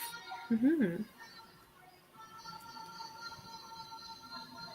Yeah, it looks like just beating Team Hunkin to the come around and try and just get as many rocks as they can in there. Not as many red rocks, more their rocks.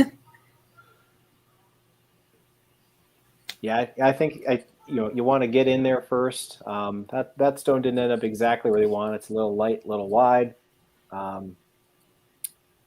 So yeah, I think we're going to have another cluttered end here. Mm-hmm. Yeah, with Team Honkin throwing both their first two shots as guards, it's definitely foreshadowing that. Actually, sorry, they're coming in with their second, but it's definitely foreshadowing that it's going to be a very cluttered end.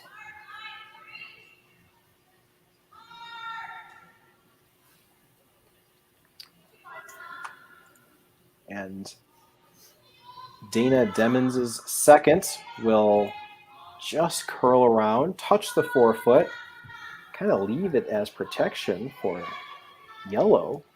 So I don't know if that's where they wanted it, but that's where it is. And they have a chance here with some sort of bump weight, try to take out the red.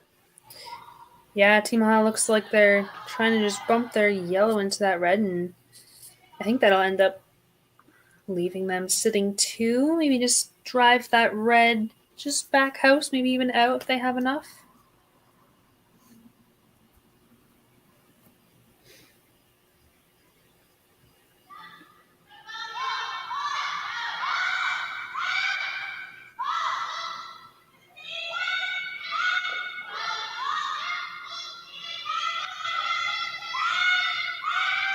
And the shot's looking pretty good. Bump, bump. And very nice shot there by Sujin Kim.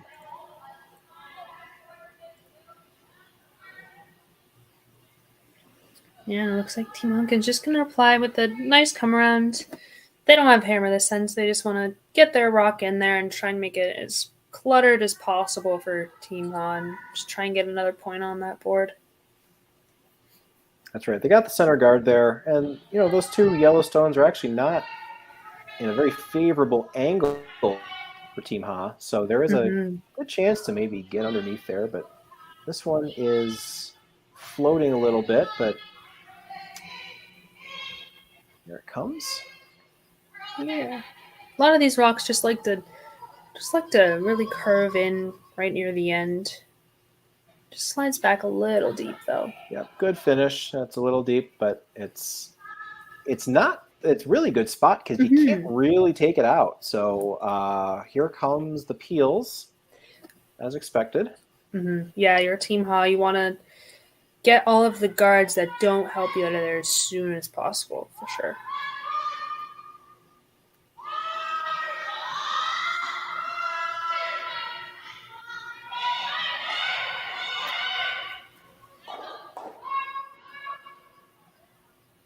And they get just enough of that one.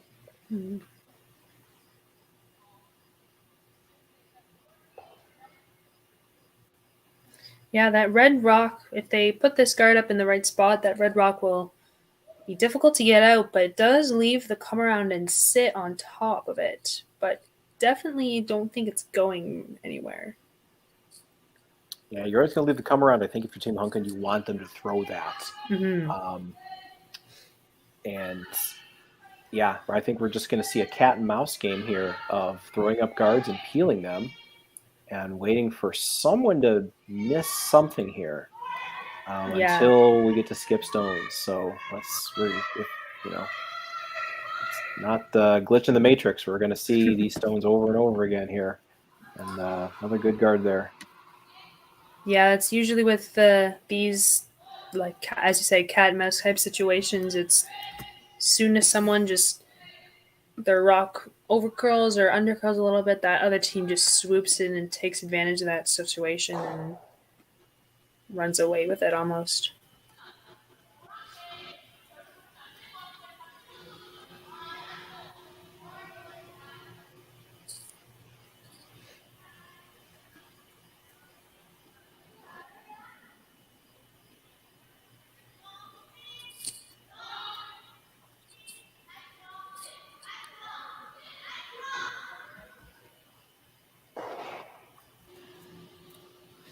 just barely get that one too.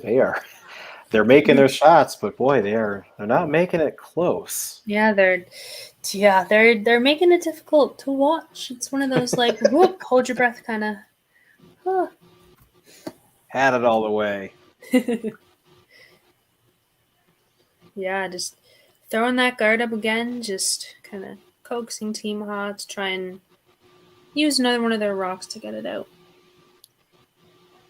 So looking back at the rest of this event, there are 6 qualifiers for this cash spiel. We had Team Gim, also out of Korea, come out of the A side, as well as Team Scheidegger, which I think a lot of people expected as well to qualify. So they are awaiting some winners of some games. We have Team Kitazawa, who beat Team Ha this afternoon to be a B qualifier, and then Team Kaiser out of, I believe, Switzerland?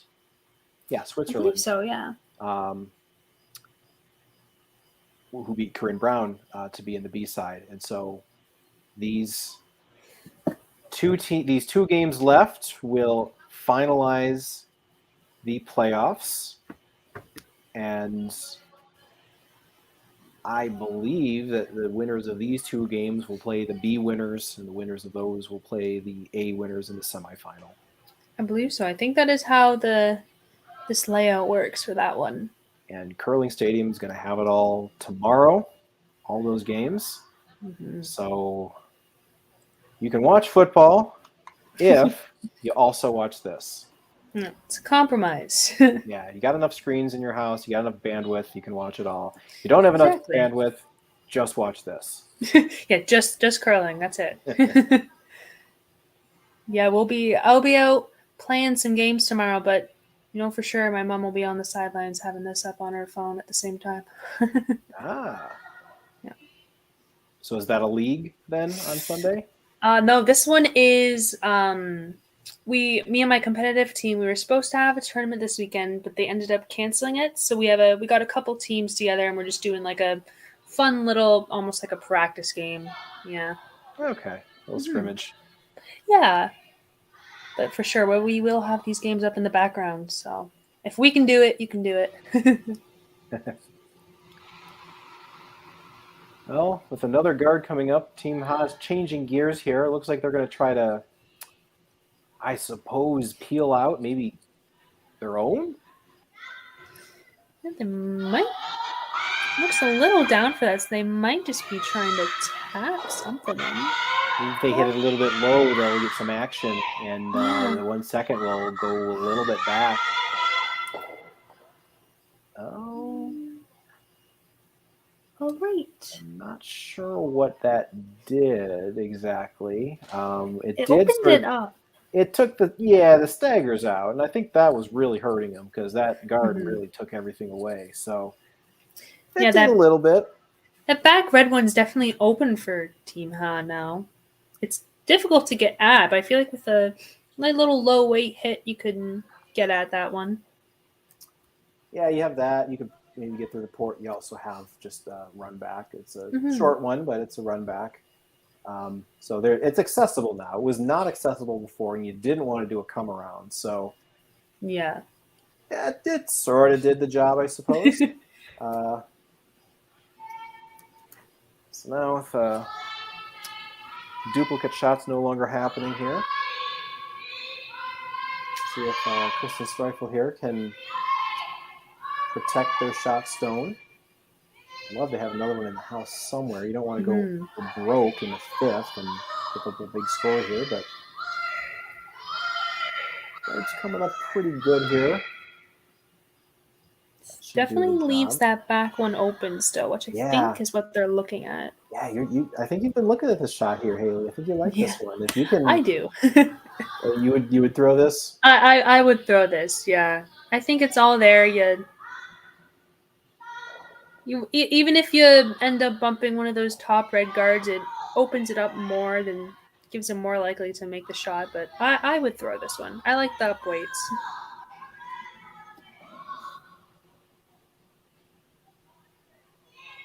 Yeah, you just got to know what the weight choice to do with that, because that port, I mean, that's a very unusual port, and you're going against the grain. You're hitting your target low. It's probably not a shot that feels good to throw, but it's probably, it's either this or you peel something else. It's a high risk, high reward, and I feel like either way, if you end up peeling those red ones out of there, it still works in your favor. This is right through, and little bit too much weight. Clips their own stone, and that would have otherwise, if their own yellow wasn't there, that would have been a nice made shot, possibly rolling under cover. Instead, Team Hunkin is now sitting one. They've got 2 guards up front. And they've got a chance to either toss another guard up or even try to loop around and sit and just try to take that port away. Yeah. That was close to being made, but again, that was the weight choice. You couldn't just blast through that hole there. It had to have a little bit of finish on it. Yeah, you wanted a good amount of weight to be able to keep it straight enough, but not enough that it doesn't curl. It's difficult, but it's got to find that sweet spot almost. And if you're Team Hunkin, you got to put this one in the right spot, because now Team Ha knows that the right line and they can do it again almost. Yeah, scoring those 3 points seemed to have been a big boost to the morale, as this looks like a completely different team than we saw the first 3 ends. Yeah, it definitely gave them a little more hop in their step, getting that 3, knowing that they're still in this, they can still win it.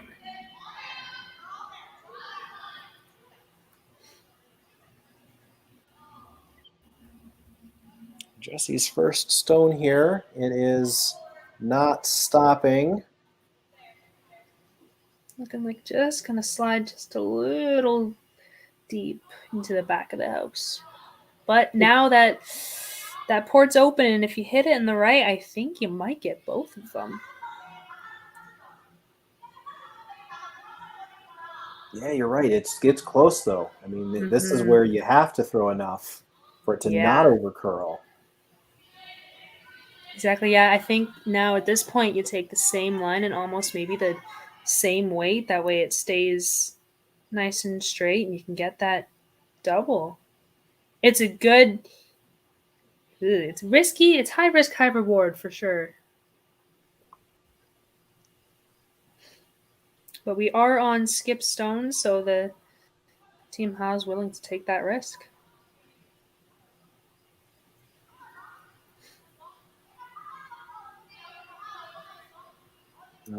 They just threw it. Well, she didn't throw it. Her third threw it, so she gets an opportunity to see the shot the other way. And yeah, like you said here,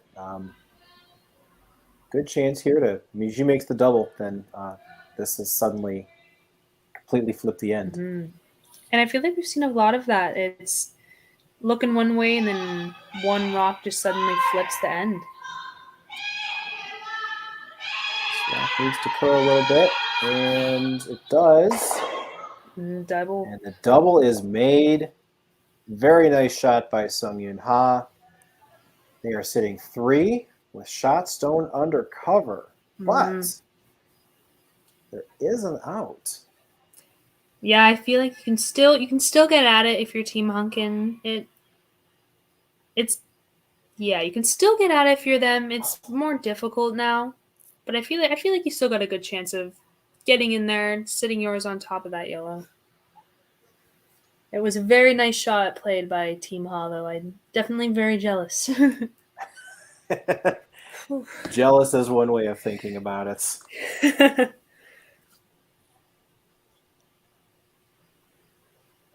But yeah, there is an opportunity here. Just freeze on that yellow, right on the nose.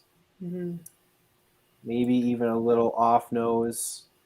That's going to put a lot of thinking into how they're going to try to score either make a choice to either score one or score a bunch. Mm-hmm. Yeah, you put this in the perfect spot. I don't think Team Hawk can get this red one out of here. Jessie Hunkin's been waiting for that one shot where it's bullseye, and so far that wait hasn't been there yet, but new path, possibly an opportunity. I think they like it. They are it's looking drawing good it in there. far. Just like that. Perfect One shot changes everything. Mm-hmm. That freeze is now shot stone. And that, Haley, I believe, is going to force them into the draw for one. Mm-hmm. Yeah, definitely. We just saw, within the span of 2 rocks, we saw the game flip on its head twice. Because right there, you got Team Hawk sitting 3, and now you've got Team Hunkin sitting 1. It just shows you how one or two shots can change the end. Definitely two very good shots played by those teams in a row. Absolutely. I think they're looking at some opportunities to see if they could try to chip that thing out. I don't think that's the time for this. I think you need to score your one. Mm-hmm. Just touch the button. Oh, really, full 4. And that will be, you go back up to a 3-point lead. Again, you don't need to win the game right here. You'd love to. You'd love to get your naps and, go in with trying to win 3 games tomorrow, which is going to be on the menu if whoever wins this game. But yeah, shots starting to be made by both skips, level play going up, and yeah, it's again. This is you played the entire end to get to this point. Just draw for your point. Mm-hmm. And I do like this draw because there is a point. They were looking at that chip, as you said, but I do like this as they realize that there is a point to being a little bit too greedy trying to get those multiple points, and they already have the lead. And as you said, just putting it in, trying to get their one, gain that a little more of a lead on this. So hammers away. There is now some urgency on the sweepers to get around the guard, and they need to drag this far enough. Did they do it? Did they just pull the string? And that's going to come up a little bit light. So really well played end, really by both teams. And Team Hunkin will get another point. They have cut the lead to 5-4 as we head into the 6th end.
Welcome back to the Curling Stadium Alberta Curling Series Major.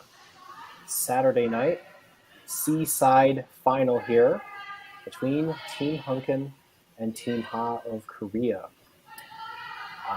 Team Hunkin just stole a point after being down 5-0. They are inching their way back, and Haley, I think they didn't start well, they might have just hogged a guard here. I'll take a look at it here, but might be okay. But yeah, they're regrouping and they're looking a little bit better. Yeah, they are crawling their way back from that 5-0 lead, and yeah, they've definitely gained momentum here for sure. As that guard just barely crossed, apparently, they are gonna try to move it off the center line here with everyone's favorite shot, the tick.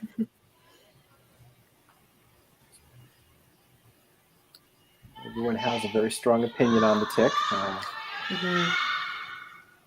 There are some movements and some rules to experiment with limiting when you can throw ticks or how you can throw ticks, but they are legal here, and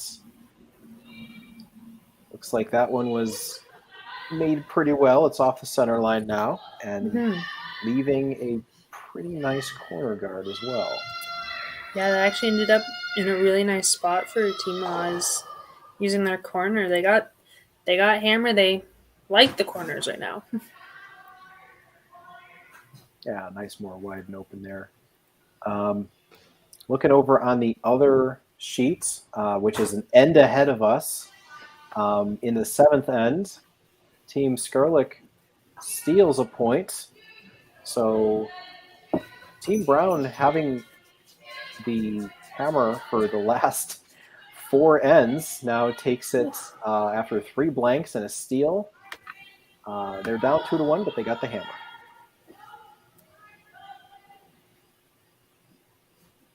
So another center guard goes up in our game. Yeah, it's looking to be a little cluttered this end with 3 guards so far, and if I was Team On, yeah, trying to get one in now, beat Team Hunkin in there. You could also throw another tick if you felt like you could do that.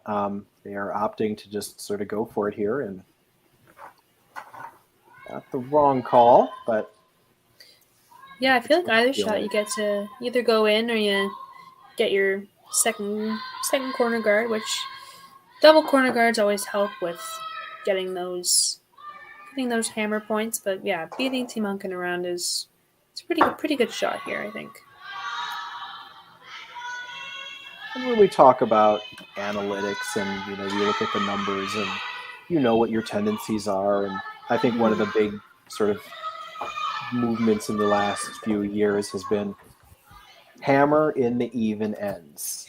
Yes. So with it, Team Ha is going to be guaranteed to have the hammer in this end and another.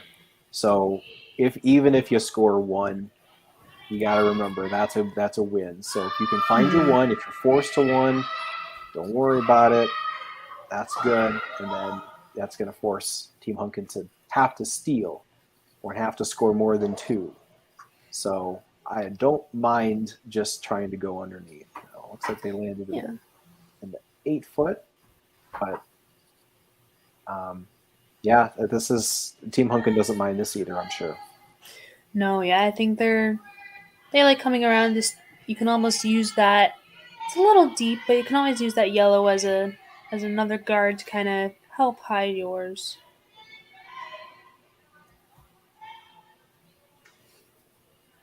Looks like their red is just going to slide a little bit deep, but it's still shot, so it's not a terrible shot.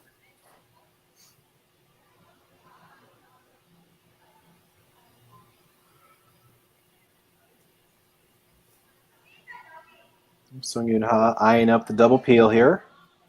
They are separated. They are, yeah. Just kind of watching them how they play. It does seem like they do like their up weights for sure. Yeah, I think they're a team that really likes to take, not chances. I don't know if that's the right word, but they really like the shots that really pay off. Yeah, exactly. And a single peel's good here too, if that doesn't work. For sure, yeah. And close.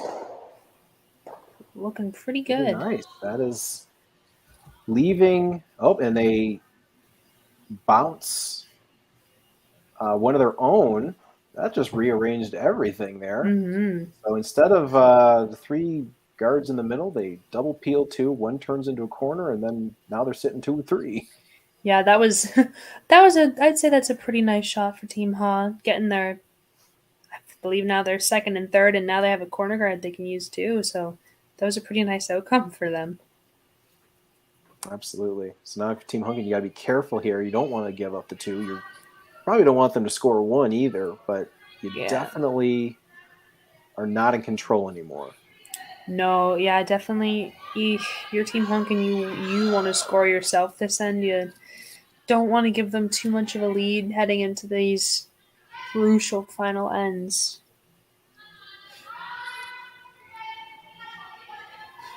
So another center guard going up, and I think they're baiting them into hitting the shot stone. I at least think they're baiting them into it. They threw a center guard for a reason. I believe that was the call. Yeah, it's definitely trying to, as you said, bait them into throwing that hit, because it's very tempting at this point. You have that guard, which is covering a little bit of it, but it is open. It's definitely tempting for this team.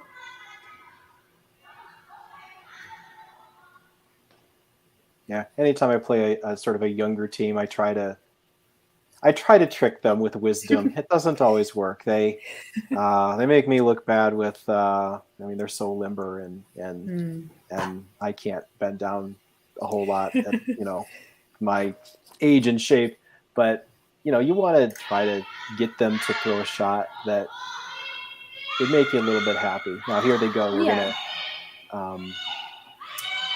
need this to curl. Yeah, it's really got to come in. Get a little piece.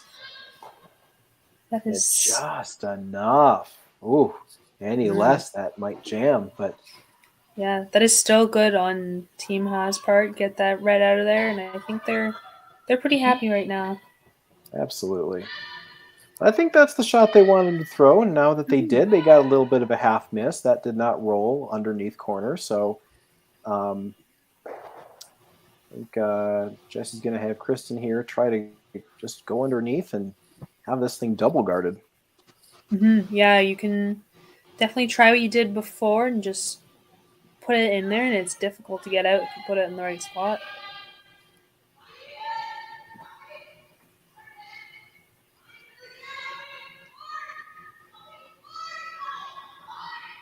Just going on this one.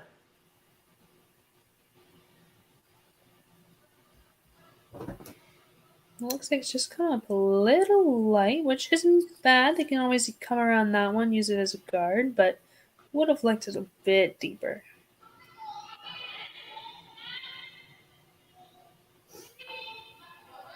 Yeah, I don't know if that stone does a whole lot. Yeah, it's Team Ha. Why are we not already throwing the peel here? I would, if I were them, I'd throw the peel. You got a lead, you got hammer. I say you peel that red out. And we're looking at a draw here.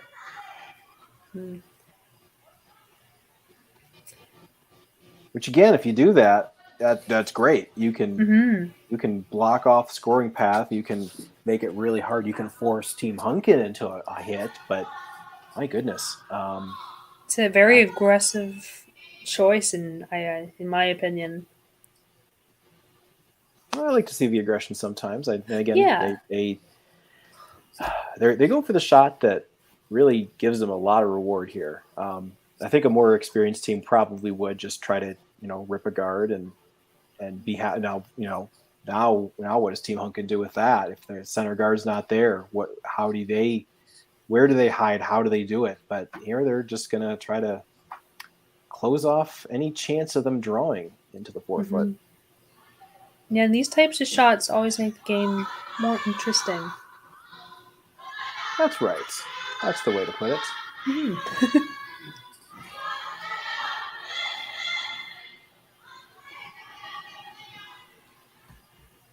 Okay, just waiting for that finish on here, but this one is going deep.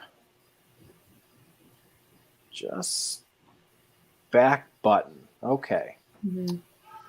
I don't think that's where they wanted that. That was the danger. A couple feet deep.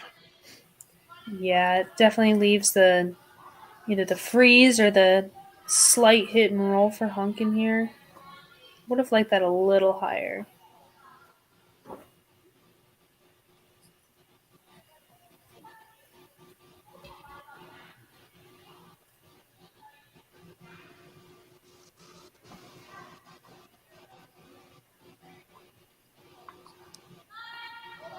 Chance for Team Hunkin to get out of this end because this is getting out of hand here.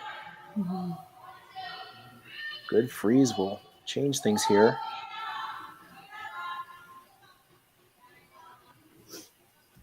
Just waiting for that thing to finish there.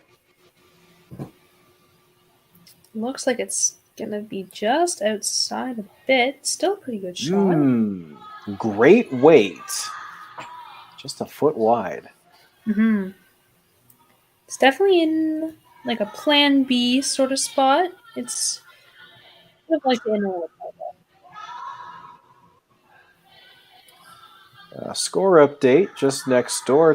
Corinne Brown picked up 2 points in the 7th end, so they have a 3-2 lead over Team Skurlik going into the 8th. Skurlik has the hammer.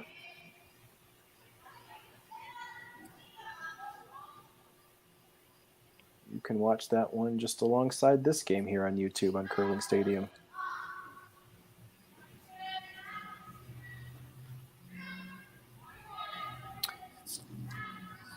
Again, Team Ha looking to add more rocks into the house. Mm-hmm. Definitely a change in strategy here, I believe. It is.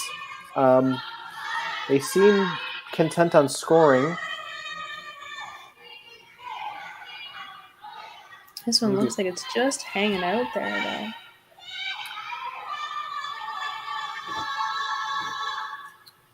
Right. That is a good shot. I'm not sure who's closer. Wish I was standing directly over it.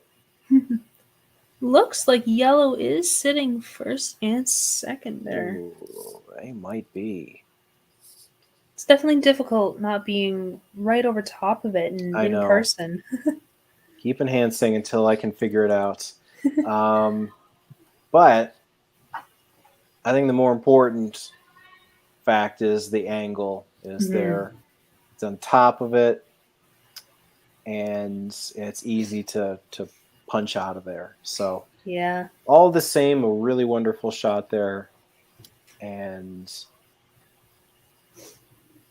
I think there's really no other choice other than to follow it down, possibly. Yeah, if you're Team Hunk and you're trying to almost do the same thing or try and sit almost the reverse pocket, just biting that top button, because I feel like Team Ha's next shot is coming down and trying to punch that red out.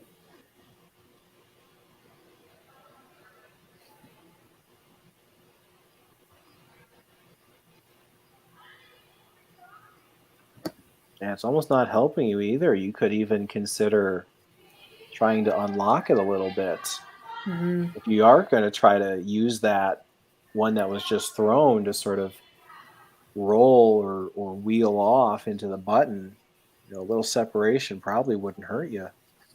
No, yeah, if you get a little separation, it makes that punching that red one out harder for Team Ha, especially if you move it back a bit.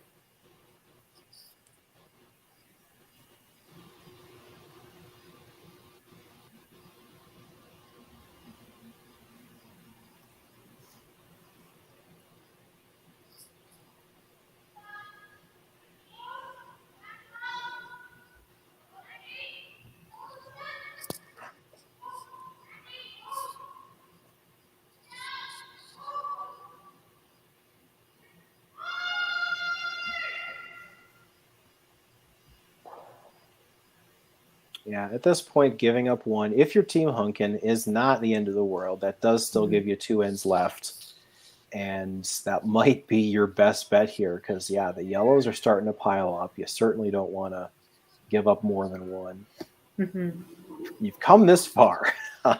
Exactly. Yeah, if you can come back from 5, they have a good chance of coming back from the 2-point lead.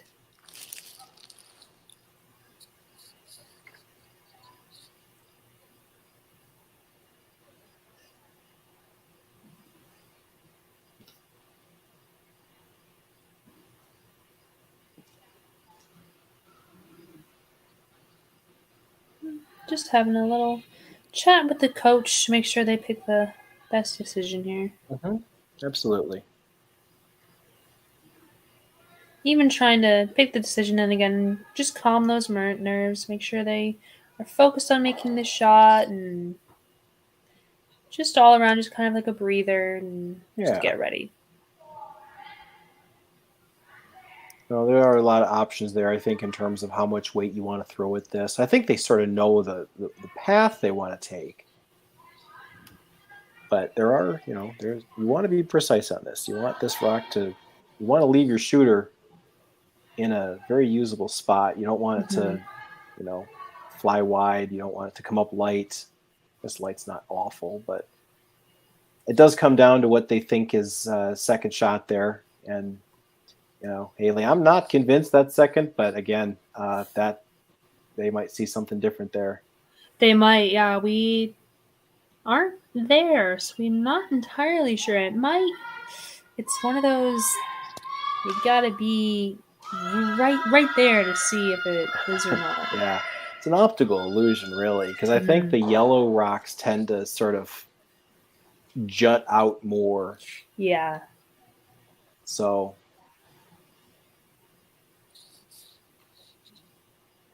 But I think regardless, go ahead.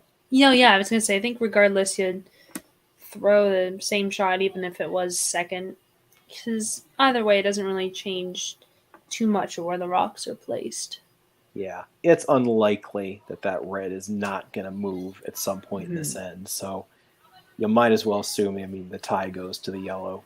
Exactly, and you play it yourself. You play down there with the way you want to. And as see where the broom is, I think they are going to try to sort of hit and roll under with the weight they want. Yeah, and sort of just beat Team Ha to it so that they can't nuzzle a yellow in there and sit more points than they'd like. There's really even a chance that this rolls for shot, but I think if you can just get this underneath, maybe touch the button, get underneath that yellow one, without disturbing the red too much, like the frozen red, I think you're going to be pretty pleasantly happy here. Yeah.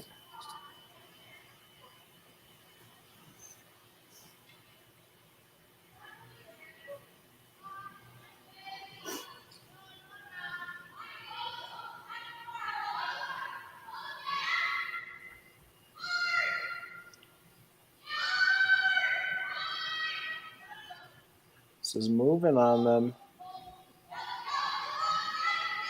It looks like it might just run into that top yellow. Yeah.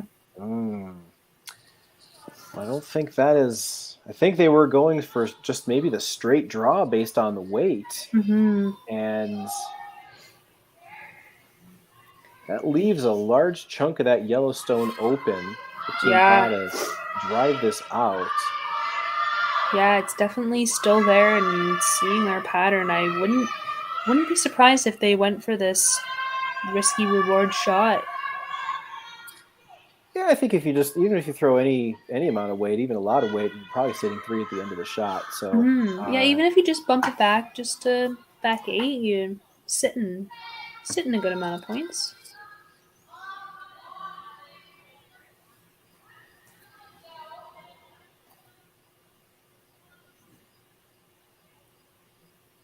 Well, they've been quite unfortunate the last couple ends, having struggled to get back on the board here, having a 5-0 lead after 3 ends, and then giving up 4 unanswered points. So here's a chance for Seongyoun Ha to answer. I think, any amount of any amount of yellow hit on that will result in them sitting probably 3 or 4. Yeah, you don't need a rocket to move that red one since it is so close. Just need almost to just tap it back, but if you get it out, that'd be even better.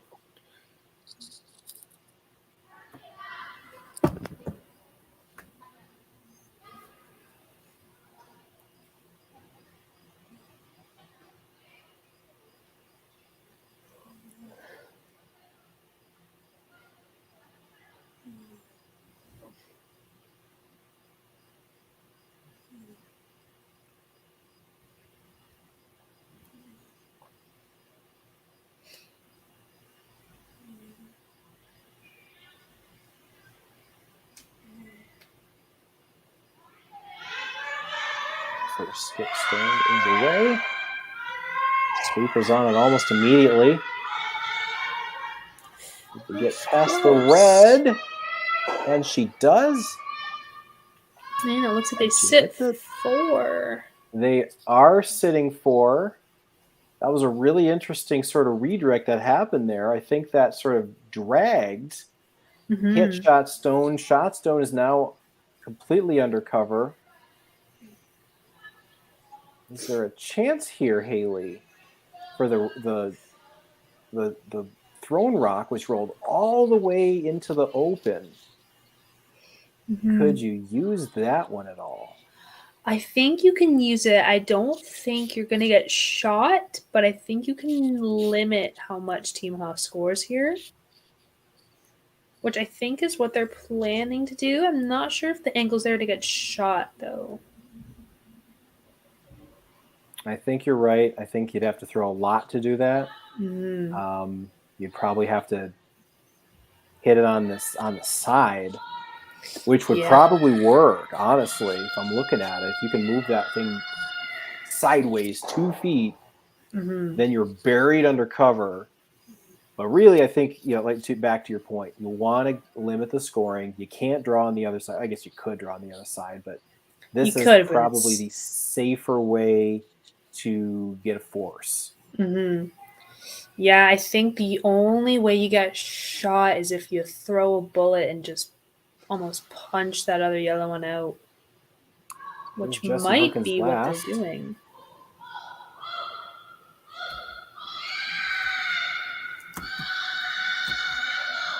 They're on it, and just like that.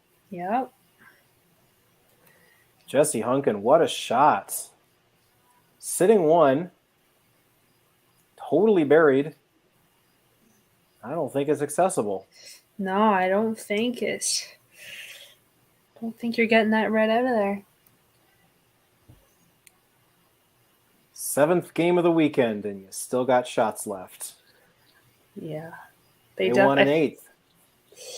They do. They want to bring this one right to the end. Well, really, they could play a maximum of 10 games. That's looking ahead a lot. So now that is a lot. Yeah. So now Seongyoun Ha, I think, is looking at playing the run here, red into yellow into red. This would be like a double raise, potentially for 3. Potentially, yeah, I think, but you got to hit it on the right spot, or else I think you're just hitting it off that other red, or just doubling your own out of there. I think it's the only shot they have. I don't see a draw for 1, and I don't see you giving up more than 1. I don't think you can hurt yourself so bad. I think this is a very reasonable call here for Seongyoun Ha. Yeah, I don't think you can give them a multiple here, but it is a tricky shot. Well, the hammer has been thrown. Chance here for a double raise. And this one is going to just float wide. Looks like it just feathered off the top one. And a wonderful shot by Jessie Hunkin. Steals another point, and just like that, after being down 5-0, Team Hunkin is knotted with Team Ha 5-5 going into the 7th.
Welcome back to the Curling Stadium Alberta Curling Series Major in this C qualifying final.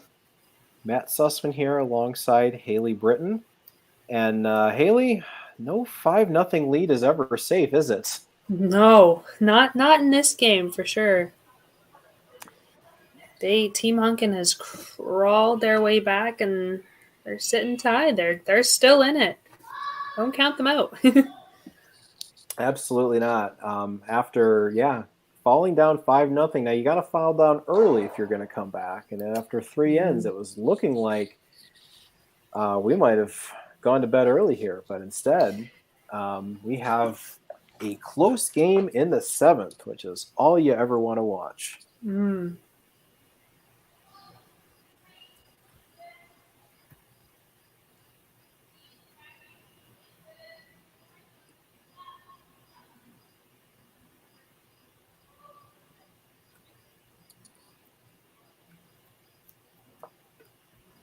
So as predicted, center guard goes up.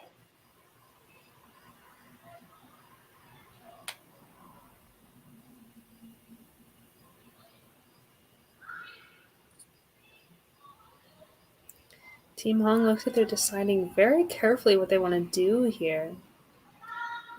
Looks like they're just trying to make that tick and roll in.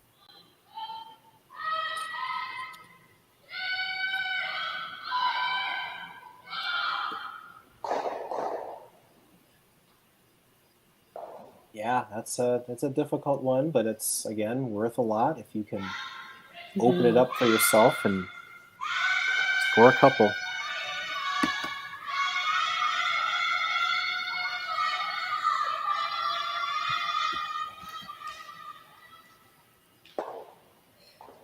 Looks like they're just going to be a little short of the house, but they can always use that. I think it's a violation.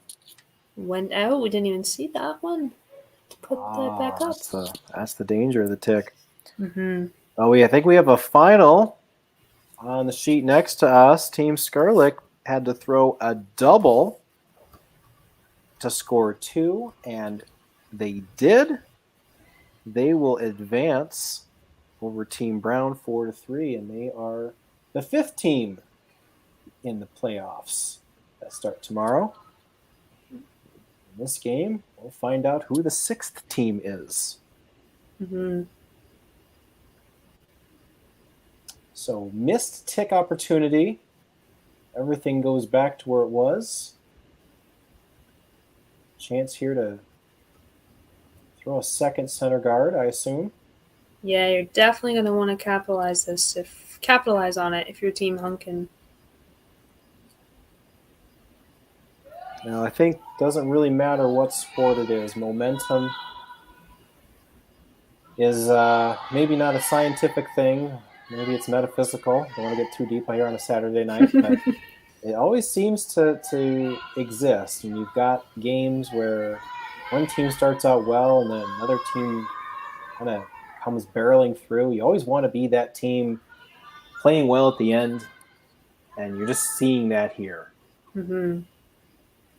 Very nice come around draw by Team Hunkin. It looks like it's perfectly lined up.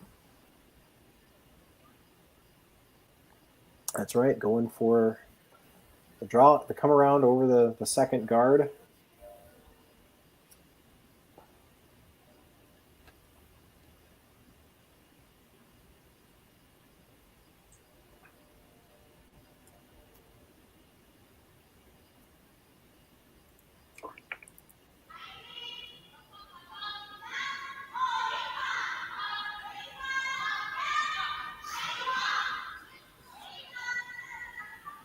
Looks like Team Ha's just gonna follow them around, try and freeze right on top.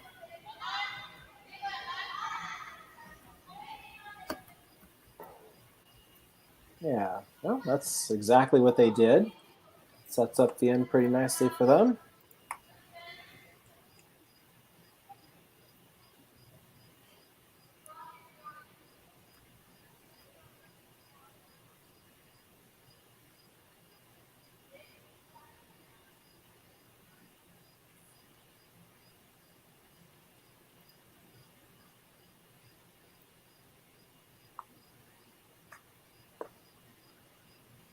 And I think regardless of outcome here, Team Ha has been in Canada for a while. I don't know if this is their first time here, but certainly this is the highest rank they've been. They've been playing a lot of different teams, and they're clearly talented. We have a hog? I wonder if that grabbed something, because it looked well out of her hand and it just almost stopped. Just a pick, possibly. Yeah. But before that, I was trying to get to a point of their, playing some high-class competition, the likes of which they have not played. And, I think a game like this can be one where you really, win or lose, you learn a lot about, strategy and composure. Mm-hmm, for sure. Especially with that that lead they had, they composed themselves well, and now they have to try and deal with Team Hunkin crawling back. Definitely a learning experience for them. It was, and if you even think about earlier, there was a missed point on the board just to draw to the paint. This could easily be 6-5. So, yeah, easily could. So, all that said, again, tied with hammer. It's a good opportunity. So they Team Ha elects after the hog or the pick to just peel a guard and keep this thing nice and open there. So another guard being thrown. So this is going to sort of protect the yellow, which is probably the right one to protect at this point. Yeah. I think, you don't want to leave that open for them to almost play the yellow-red and leave them with 2, and I think they're just looking at playing on this red one right now. Yeah, they sure are. They really like looking at everything here. Mm-hmm. I think that's something that will happen later when teams or skips rather that have a little bit more instinct and have seen a lot. They'll know whether or not to do that. Doesn't matter how much you see that rock. Is that the right call or not? No, the right call is to do the peel. So, keep just trade hits here or peel as many guards as you can and simplify the end.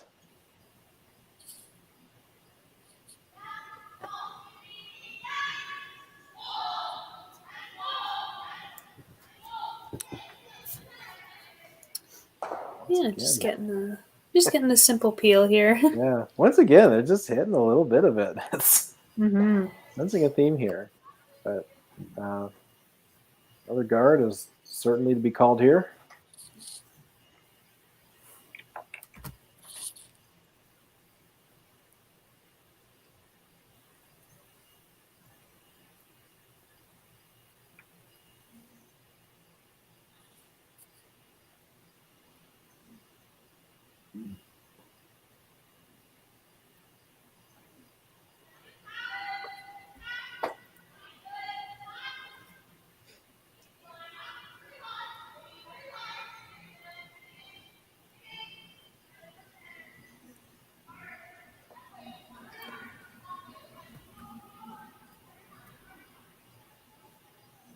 And that Gar is well placed again. Just taking a look at Team Hunkin's games earlier today, they did have a game this afternoon against Kelly Stixma where Team Hunkin was down 4-1 after 4. Fifth end, they scored a point. Sixth end, stole 1. Seventh end, stole 2. Eighth end, stole 1 to win 6-4. So they've been in this situation. They like their comebacks. Not as drastically as down 5-0, but that's what you have to do is finish strong, and they've clearly done that in at least in that victory. The rest of them were sort of textbook wins, but I don't know about you, but I really do enjoy playing games where you come back to win. Oh, just barely getting that one out. Again with those picks. Whew.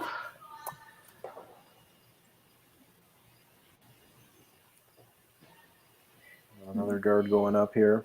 Well, I always joke in my mixed doubles partner is we always seem to find ourselves in the first few ends behind.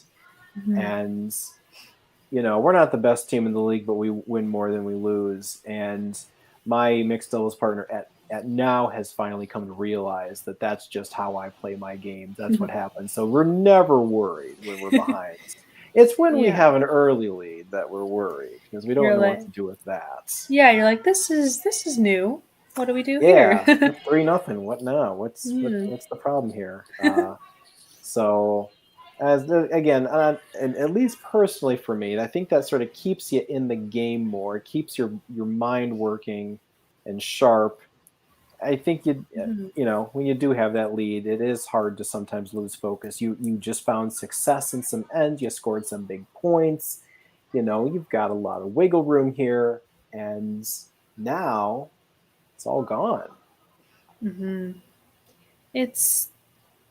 I feel like some teams definitely thrive in that pressure situation. I feel like Team Hunkin's one of them. Just as you said, looking at their past games, they were crawled back. I feel like they thrive under that pressure of being down. Yeah, it's a good lesson here for really any team here is, you can come back from it. It's, at some point the lead is a little insurmountable, and then you take your lumps and you go home. But in this case, they did just enough to get back into it, and now Team High here, I think, is looking at running this back, maybe spilling everything. Yeah, definitely open it up for them, give them more opportunities to get there too here. Guard slipped a little bit deep. There is a chance here. I don't know if you want to run the straight back, but you do have a chance to kind of open up the scoring area here.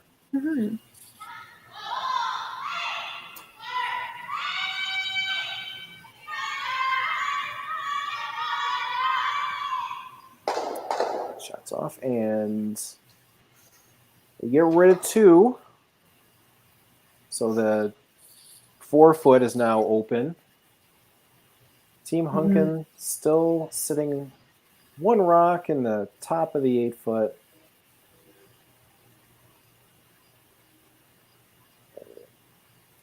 Wheels are turning now. Leaves a guard up there, which benefits Team Hunkin as well. Yeah, definitely a lot of this game's a thinker. Both teams have had to make some hard decisions and use their timeouts to make sure that they're the right ones. Definitely one of those logical games that you can definitely learn from after.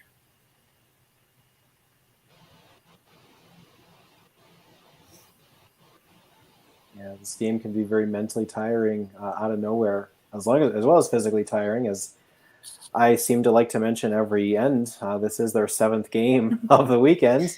Yeah. And so there is a lot of different elements of fatigue that go along here. But again, it's just all about the next shot here. Just try to come around here and sit 2 here.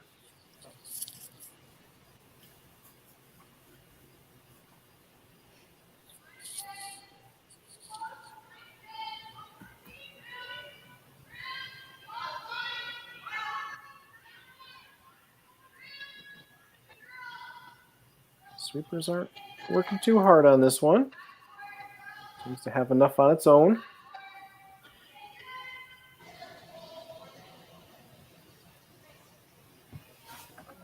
That'll just go behind the T line, sit in the back four, lane 2. Mm-hmm. Yeah, it looks like they're just. It's nice behind that top yellow, so Team All always can come down and sit on it.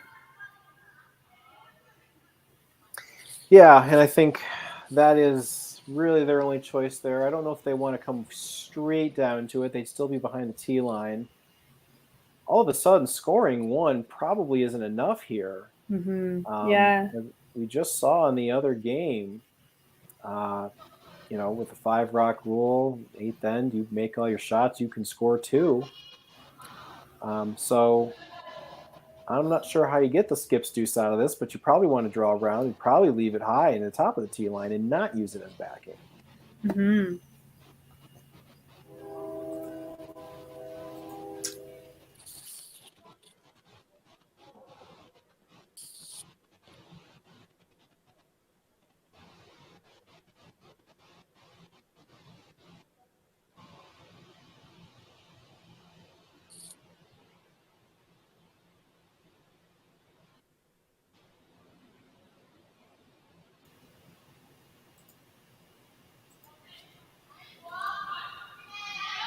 Seongyoun has first rock.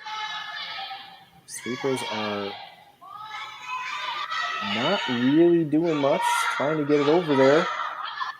Looks like it's got a curl here. Going to need the backing. That's lucky, and that is going to crash and roll for second shots. Mm. And now, your Team Hunkin, you've got a chance to steal now, all of a sudden. Yeah.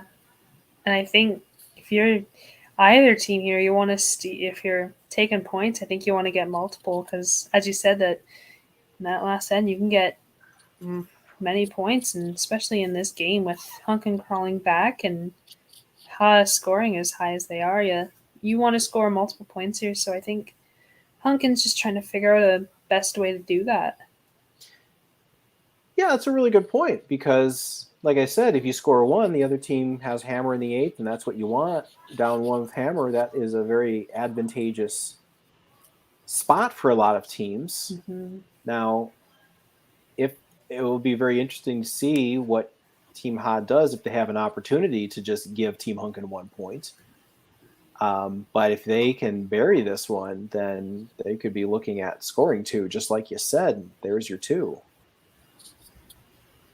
Mm-hmm.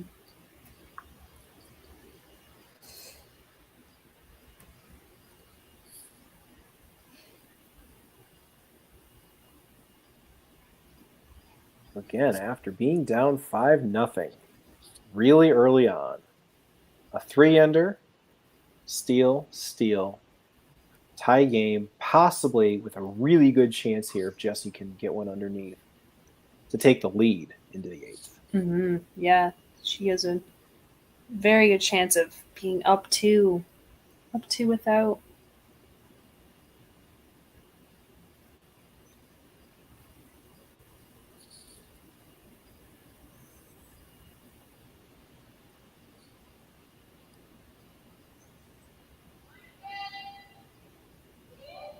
Jessie Hunkin's last rock is underway. Looking for the 4-foot. I think they are going heavy and maybe needing to go to the back yellow. Well, it looks like they're sitting 3 now, so it's down to Ha to make that draw. But you've got a big, thick wall back there, and you don't want to bank and rely on it because that wall's undercover. But this should be a very simple draw. Is missed opportunity to steal, but again, take your point.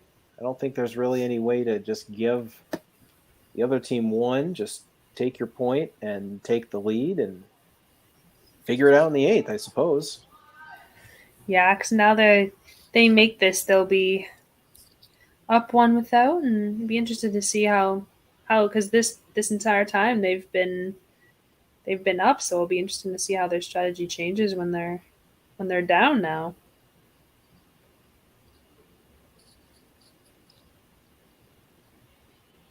No, yeah, sorry, they'll still be up. Sorry, it's early. I don't know what I'm talking about.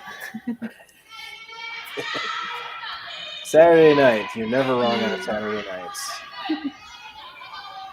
Well, this one is looking nice. Sweeper's just following it down, and it's going right into the backing. And after a 5-0 lead, all gone, Seongyoun Ha throws a shot to score a point. They'll be up 6-5, but Team Hunkin will have the hammer going into the 8th end.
Welcome back to the Curling Stadium, Alberta Curling Series Major.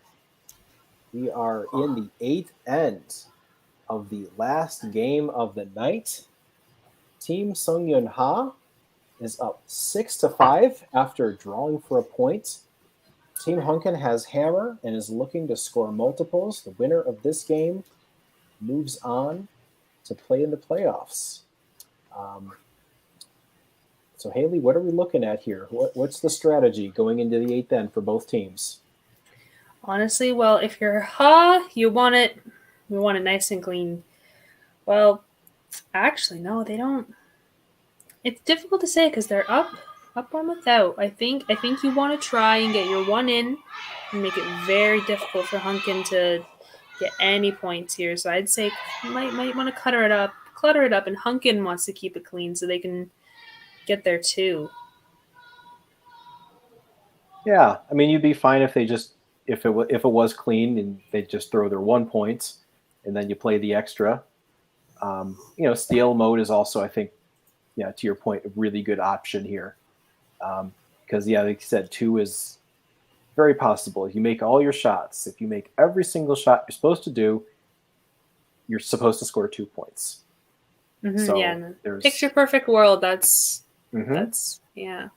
With 5 rock rule, able to put up some corner guards, you get up a corner guard, you get one underneath, and it's going to be tough. So, again, brand new ball game. We weren't quite sure how long we were going to be on the broadcast here after 5-0 lead was created after 3 ends, but a big 3-ender, almost 4, followed by a couple steals. We never quite had the lead, but it is now. You wouldn't know that insanity happened to start. It is now just a regular old game, 6-5 in the 8th. And both teams are, I think, now playing well, I suppose you could say.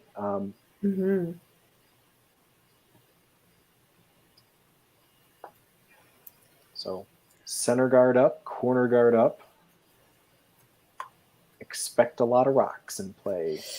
Yeah, I feel like it's gonna be aggressive because Hunkin wants that 2 to win, and Ha does not want to give them that. They're gonna want to either score or keep it nice and clean. They're not going to want to give Hunkin any points here.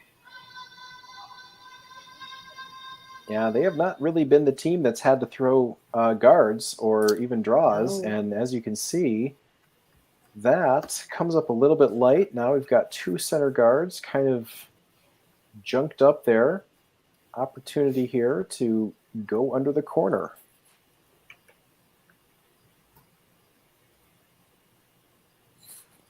Yeah, and I think going under the corner is the best way for Hunkin to get there too here. They go under, and that leaves Ha to make some decisions on where they put their rocks, since they haven't really had a close lead this game. They've had a pretty high up lead, but Hunkin's definitely going to want to go around this corner to be able to get there too.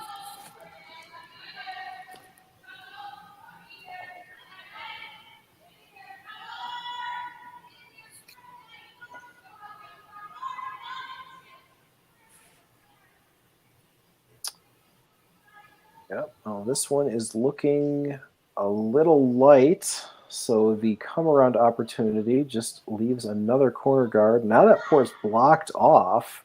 They can't really use it. So the reigning Korean national champions with an opportunity to shrink the scoring area here.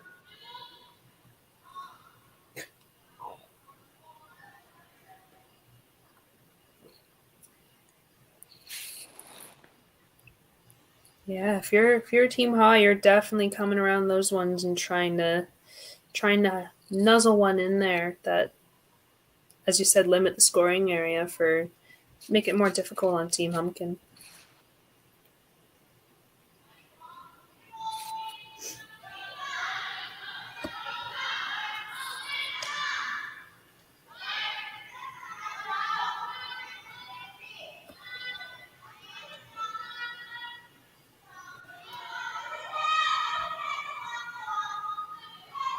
Looks like this one's just gonna slide a little bit. Nope, looks like it's gonna be pretty good. Still out in the open a bit though.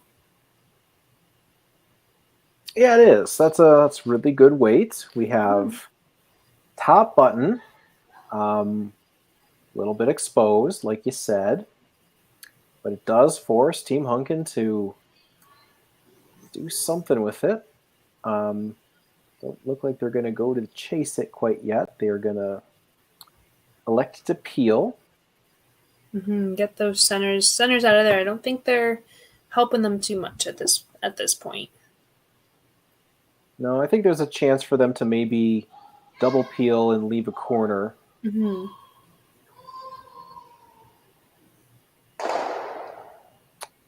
And they'll get the single. Does expose shot stone. Yeah, it does leave that yellow one nice and open. But looks like Team Ha's just going to throw a guard up, try and protect that one and protect their lead.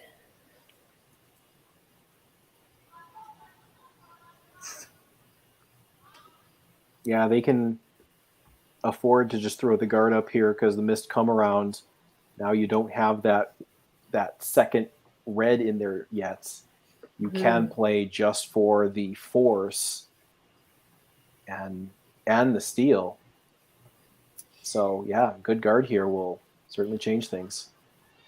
Yeah, they definitely like that red didn't make it all the way in, because it makes it a bit easier on them when making decisions.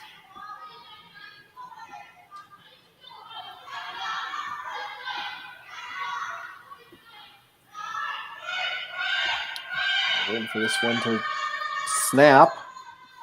It just did at the end. That guard does the job. And it's open, but there's no port there. I don't think you can get at it. So it tempts them, but can't do anything about it. It's like teasing them almost. Like, I'm That's here, right. but Yeah. but Yeah, they're it's just tempting. gonna open it up and be able to get at that one. Yeah, double peel opportunity, I think. And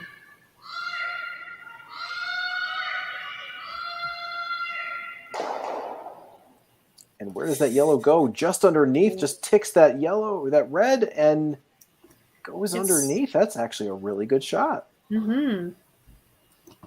It does roll that yellow in, but I think at this point it's not a terrible outcome for Team Hunkin. Not at all. Not at all. And not everything's behind the tee line, but the entire front is open, which is, I think you can have a big sigh of relief if you're Team Hunkin. You can now score your one most likely. Now there still is a center guard here, but the thing's got to be placed absolutely perfect. Yeah, Team Ha has to place it in the right spot to be able to protect their yellow here. And that's right. Got to change your path on the guard a little bit. Mm-hmm.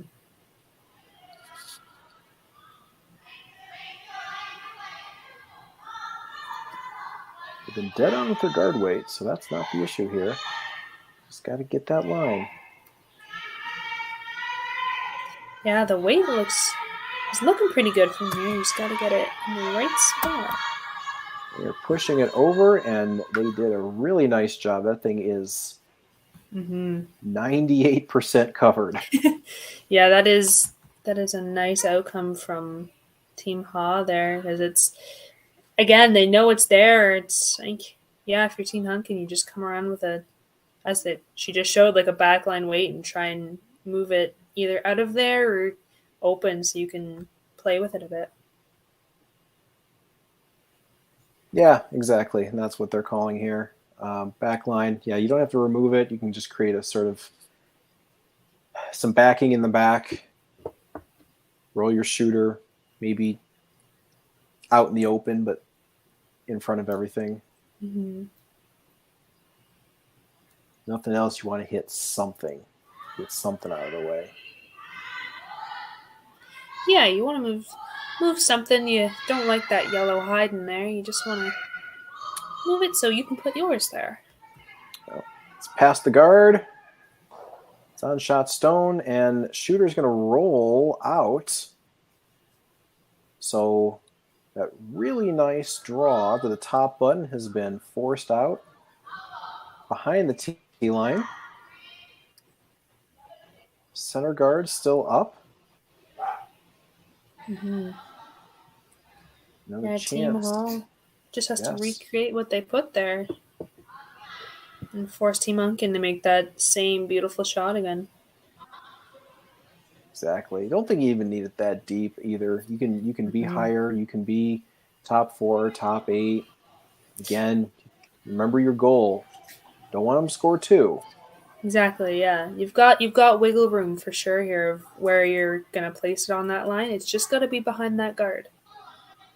And you think about how many rocks they have left. They get to throw 3 more. Exactly. And, you're running out of opportunities for that too. Yeah, that's another thing in this case. They're also thinking just if you keep putting around it and they keep making that shot and the rocks roll out, eventually they're going to run out of rocks to be able to score that too.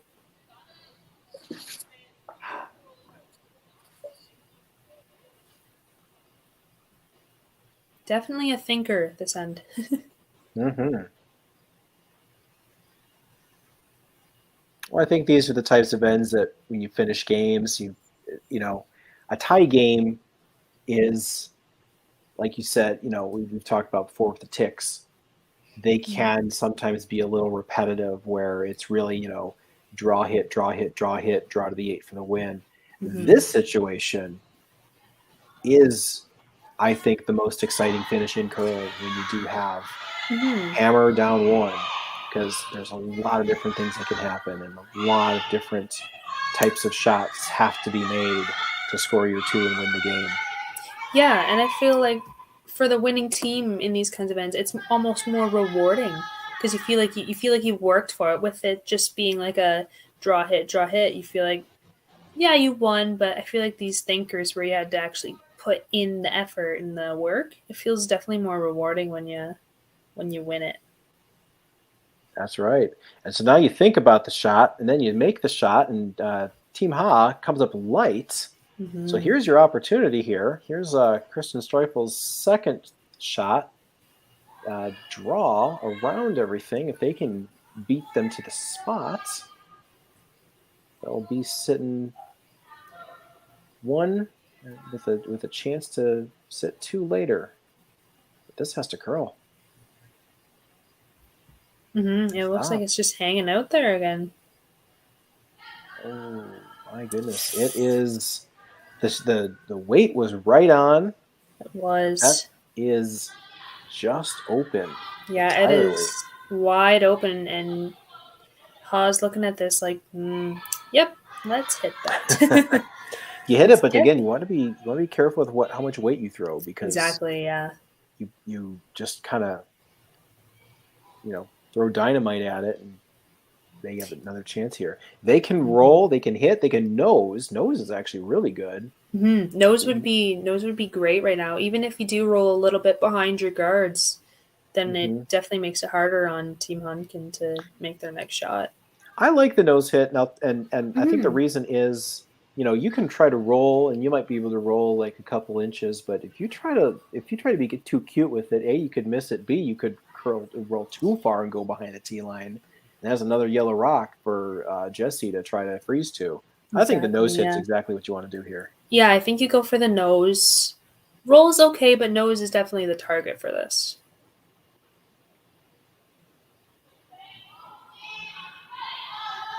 First skip stone is underway.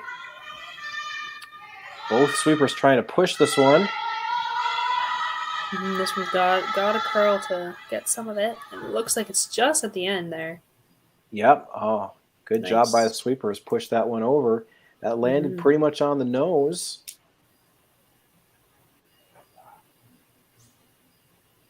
Now Team Hunkin's got to figure out how to place a red undercover here. Yeah, and I think she's just aiming for the hit and roll, but as you said, can't be too cute with it. You gotta get it in the right spot, or else it's might be open. It might be a little too deep too. Yeah, not a lot of space between that guard and the rock. So if you're rolling, you're not rolling much. You might roll a piece, but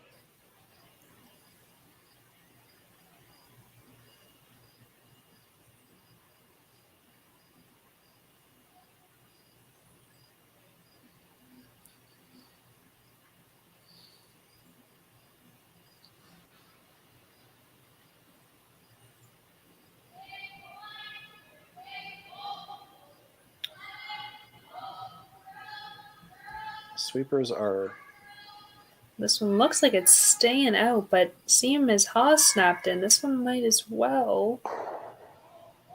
Yep, that one's going to roll a little bit wide. It's going to stay for second shot. And now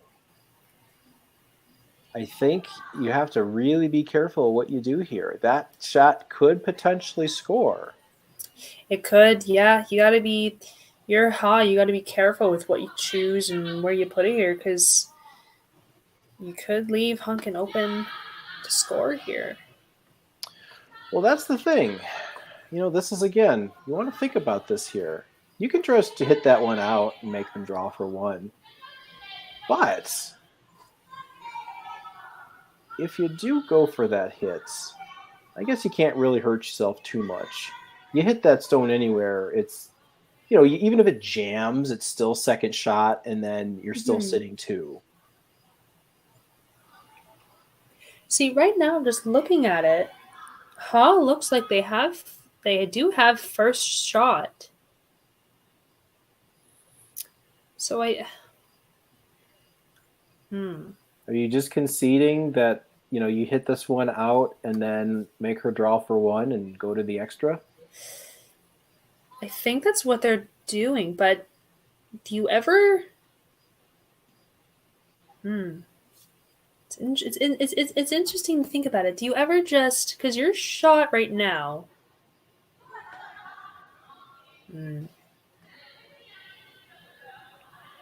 I think the danger is you could try to draw, but you miss the draw. There's a hit for two in the win. I think you just play it safe here and just get this one out. Mission accomplished. Exactly. Mission accomplished. Hit the red one, make it go away, and then they draw for one. That was one of the good outcomes for you.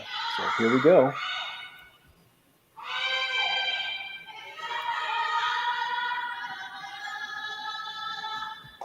The piece is out there, and they'll crash into their own and roll. So the shot's going to be a little easier for Jessie Hunkin. She just needs full 8 to send this to an extra end.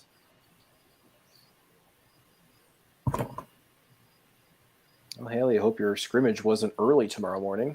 We're gonna be a little tired in the morning, that's for sure.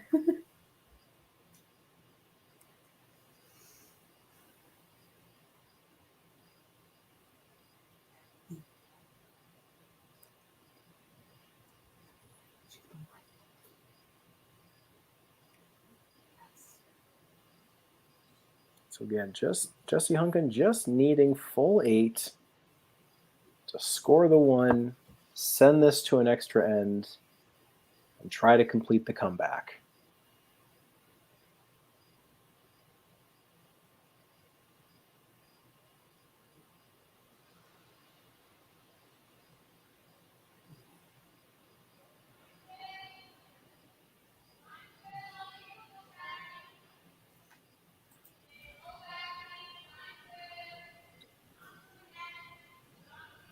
Sweepers are not doing much with it.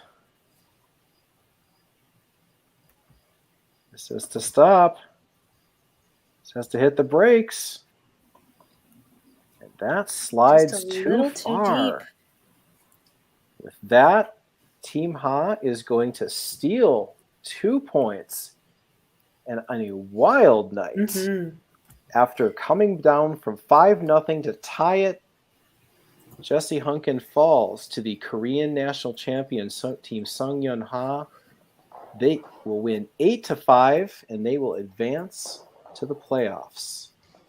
So, Haley, do you have any final thoughts about this game? It was a wild ride. Didn't Team Hunkin definitely crawled back to put pressure on Team Ha there?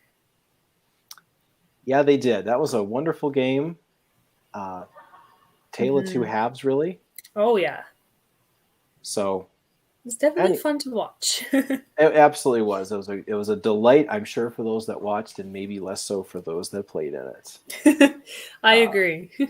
So anyways, wrapping up here. Thank you all for watching here on Saturday night with alongside Haley Britton. I am Matt Sussman, and we will see you tomorrow here when the quarterfinals start tomorrow morning here on Curling Stadium.